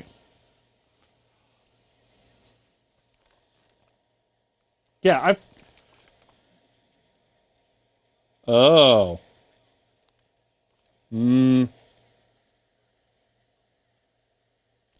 Audio is mixed. But it works, so that's good. All right. VFX-1. Also, it's nice to see Cybermax in there. Oh, that's right. I have do I have a Cybermax or Cybermax 2? They're like basically the same. Okay, let's go down the list here. VFX-1, have it. Cybermax or Cybermax 2. I don't remember exactly which is which. Have it. Eyeglasses, have it. I don't know what the 3D Max is. Or LCD BIOS. Or Cyber Shades. But I imagine they're all very similar to Simulize. Have it. They're probably all just 3D shutter glasses because they're at the bottom of the list because boo, shutter glasses. VFX-1's at the top because it's the, oh my gosh, use head tracking. Yes, please. Is that it? We're done now? Okay, hold on. Exit? Yes. Is it just D2? I don't remember. I think it's D2. Oh, it probably told me. D2. Okay. Register later. All right, we're about to try this. I got my Cyberpuck in hand. There's no way this video is going to be in 3D, but I can see the video, so setting low resolution mode worked. I had a feeling it would. Okay, I'm going to left hand the puck. It's weird not having sound. I really feel like I need sound. Okay. Let's see. Catching up. Descent has VR support. Oh, yeah. No, Descent's way ahead of its time. Let's skip this. We're going to get enough blah, blah, blah. I can't see that. That resolution is wrong. Drat. Enter your pilot name. Stop. I literally set VFX-1 mode. How is it sending the wrong resolution? Choose input. Where's VFX-1? Okay, maybe we do need that patch. I'm just going to go view demo. I want to see if it changes resolution. Why? That's not how the VFX-1 works. It hates this. Interesting, though.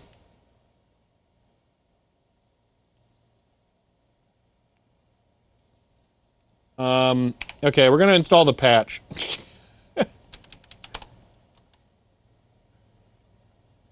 CD. dir. D2 PTCH.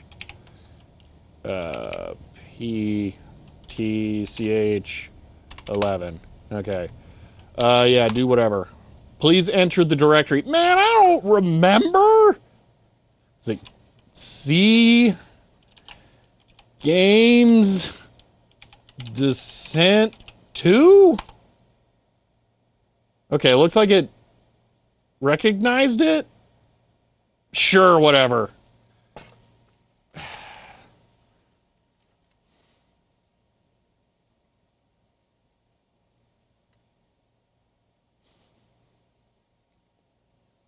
We're giving this the final test. This is it. After this, we're done.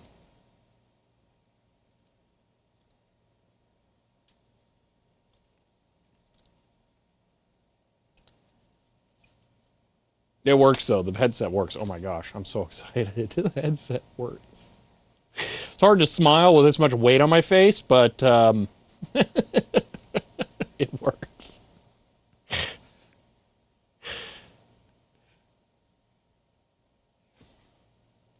Taller.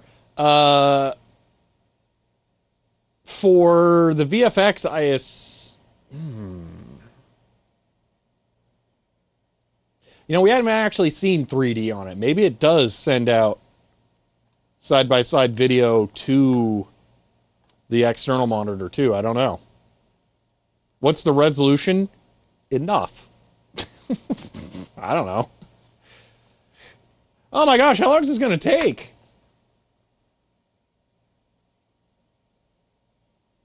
So, Paul Guy, if you look up, like, VFX-1 link or something, someone has made an adapter to use it with modern stuff. But I don't have any interest in that. I just wanted it for vintage stuff. To me, that's what makes it super cool.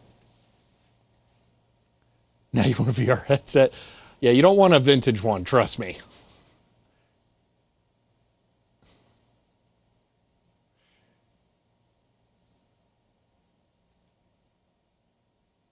Yeah, the better thing would be able to emulate this stuff on a modern VR headset, that would be much better. And that should be possible, but I don't know if it's been done. Oh my gosh, I'm putting this down only because I want the weight to be normal. I don't want to stare at it for this, but I want the weight centered. I really need to clean it, though. I think it could be really good with some cleaning.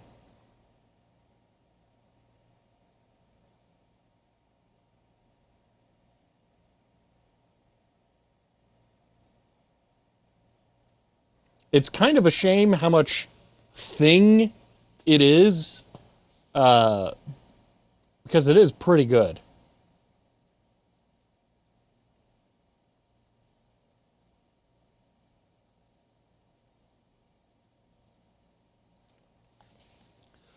Oh my gosh, hurry up. Ugh.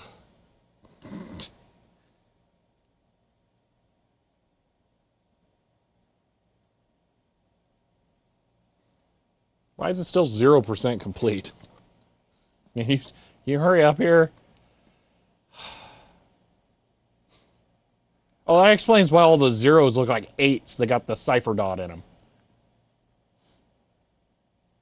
Are you really writing this file? I'm not sure I believe you. What screen do I have on the goggles? It's a Forte VFX-1. It's whatever their screen is. I don't know. I don't know what it is.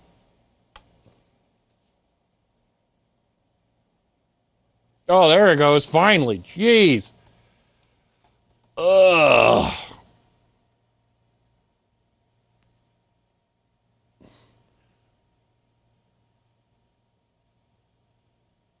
There's so much thing.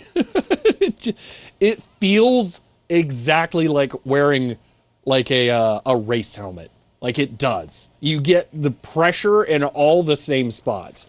If you've never worn a race helmet, you're not going to know what I'm talking about. But if you have like a motorcycle and you actually wear a helmet, or have done drag racing in a car fast enough where you have to qualify to have a helmet or something,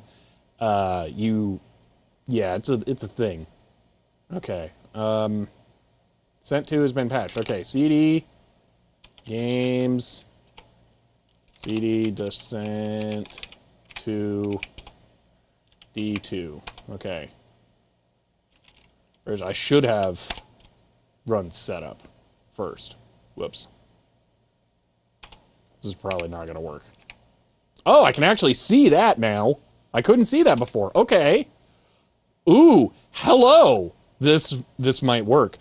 Something here is like picking up my voice. There's supposedly a microphone in this, and I think it's feeding back into the speakers with this cable plugged in. I'm going to unplug that. Now I'm better. Okay. I'm going to view demo. I want to see if it's 3D. Please be 3D. Please.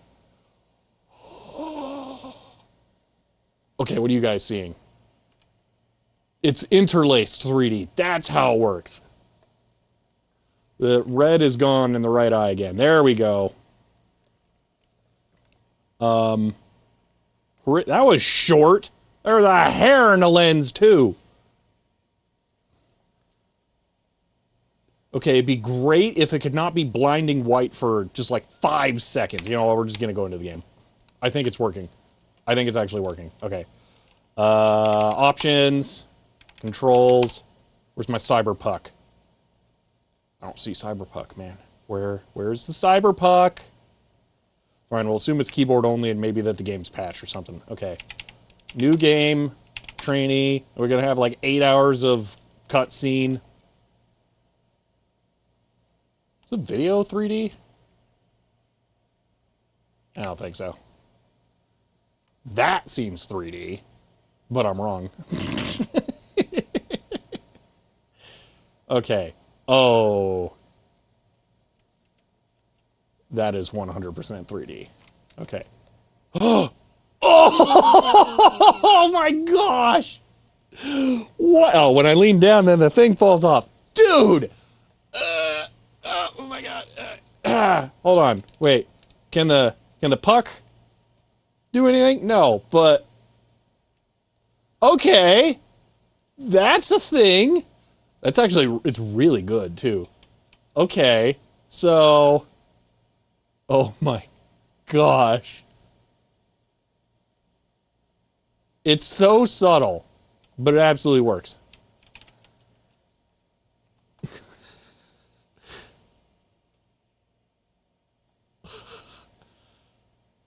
Oh man, that's cool. That's cool. I don't think any other controls work. Oh wait, I can spin? How do I, oh, yeah, there we go, okay. So, yeah. Pow!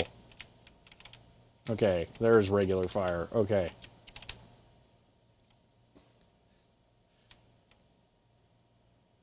Oh my gosh, that's so weird.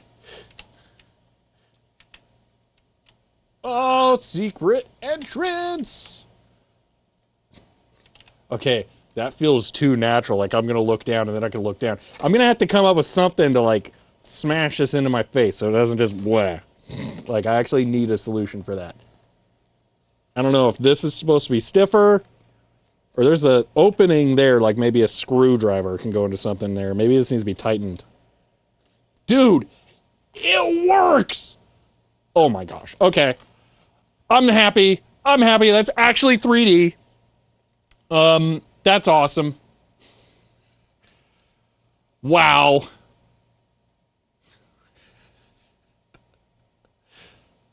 Does not support puck. Dude!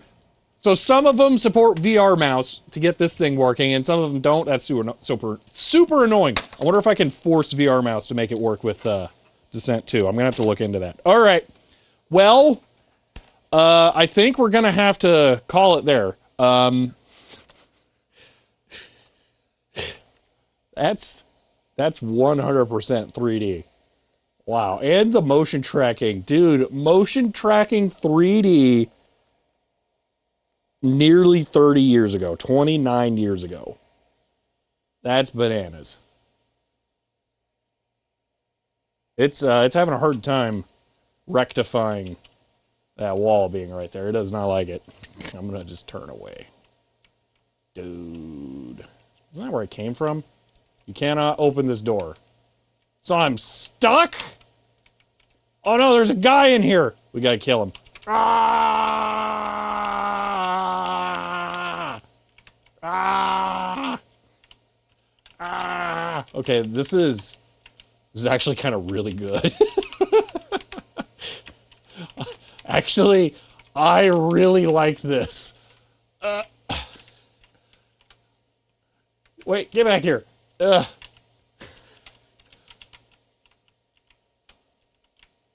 This is kind of awesome.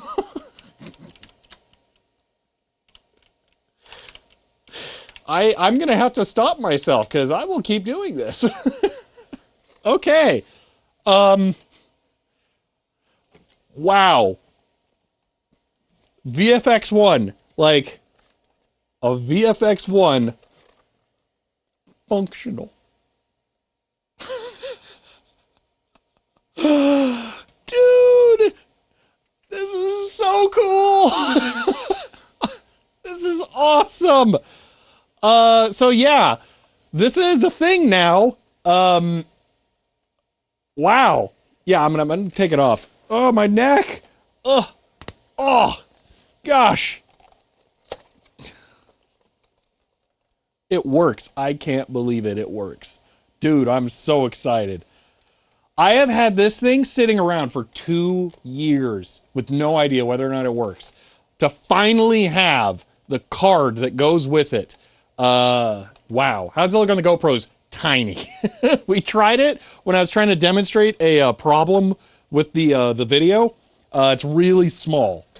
So some zooming and image processing is going to have to happen, or I've got to figure out like the focal lengths and stuff just right. Yeah, man, though. Wow. Okay. That's super duper cool. That's really cool.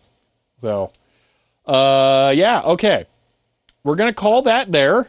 For this stream, we went a little bit over, but it was so worth it. We got 3D motion tracking gaming working. Oh my gosh, there's totally an Allen key right there, by the way, so I could probably tighten that. That might actually solve everything.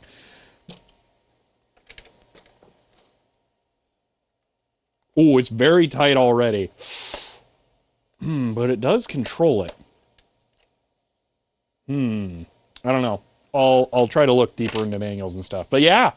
So, no, the GoPro, well, actually, you know, Paul Guy, the GoPro rig might work for recording a 3DS. I never thought about that, but because it's exactly like human IPD, maybe I might have to print like on an inkjet, like a face, and then cut holes out for the eyes, because the newer 3DS uses the camera to do face tracking. So that might be required, but maybe. So yeah, shall we please find darker game and make it work? It's 3D, even better. All right, there was a demo on the CD, the ISO or the BenQ or whatever. I'll have to try that at some point. But it's definitely not the end of this thing. It's not like, okay, it's done. My Dragon's Horde is complete. It goes on the shelf. This is just the beginning. But yeah, there's a lot of stuff I need to solve now. Like the pad, that's got to be solved. It's pretty bad. So yeah, I gotta have something like that.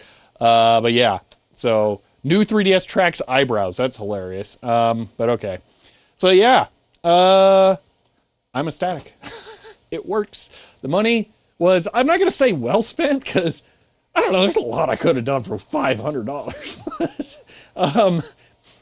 It at least works. So, you know, there's that. So, all right, I'm gonna run the outro here. Well, thank you all for hanging out here. This was an absolutely tremendous stream. I'm super excited now. VFX-1 working. That's a VIP card right there. I can touch it. It's real. The whole thing is just, it's amazing. I'm so excited. There is a lot more to go through with this. I need to get Windows working, Quake, try out the Banshee, because I'm going to be honest, if the Banshee ends up working with this thing, it's going to be my favorite card to use with it, because it's just going to be dumb. It might also be the best way for me to run Quake. I'm not sure. Having a 3D accelerator card that works with this, with the feature connector, is going to be a little tough. So I'm going to need something, and more than the Trident there. So it might end up being the Banshee. I don't know. We'll see. But yeah, so for half the price, it's a steal. Yeah, really. Man, can't believe you found one of these. Yeah, it took a long time to get all the pieces together. I'll say this, in the time since I bought this, and I've actually been looking for one of these for a lot longer, I would estimate over, it's more than 2 years I've been looking at this stuff, that about 12 of them have sold on eBay. That's about it. About 12 would be my guess. We're just thinking back. So they're pretty uncommon. Probably, I've mentioned before, I like to rate things as like a frequency based on eBay. It would take you about 6 months to find anything for this, and most likely it's not going to have a headset or the VIP card if it's just the headset. Like, there is just a headset on eBay right now. If you think this is cool and you're like, I want this, don't go bid on that headset. It's only the headset. Without the VIP card, it's useless. That card, there's a reason that card's worth what it is. Yeah. But yep. All right. We are gonna call it there though, because yeah, I can just keep going. I'm so excited. But yes, all right. So thank you all. Also, it looks like the mic has been clipping the entire time. I hope that hasn't been a problem. Hopefully it's been solving it. I'll have to look at tuning the audio stuff. Maybe I need to go turn down on the Tascam. But yeah. All right. Thank you all for being here. If you enjoyed this stream, follow. That's it. I'm just so excited. I'm so excited. When do we reverse engineer? Never, because it has FPGAs on it, and I am not breaking mine. I'm sorry. In order to do that, it took me too long to get it. I can't replace it. But yeah, if you enjoyed this stream, please follow to be notified when I go live again next, or subscribe on YouTube. If you want to help support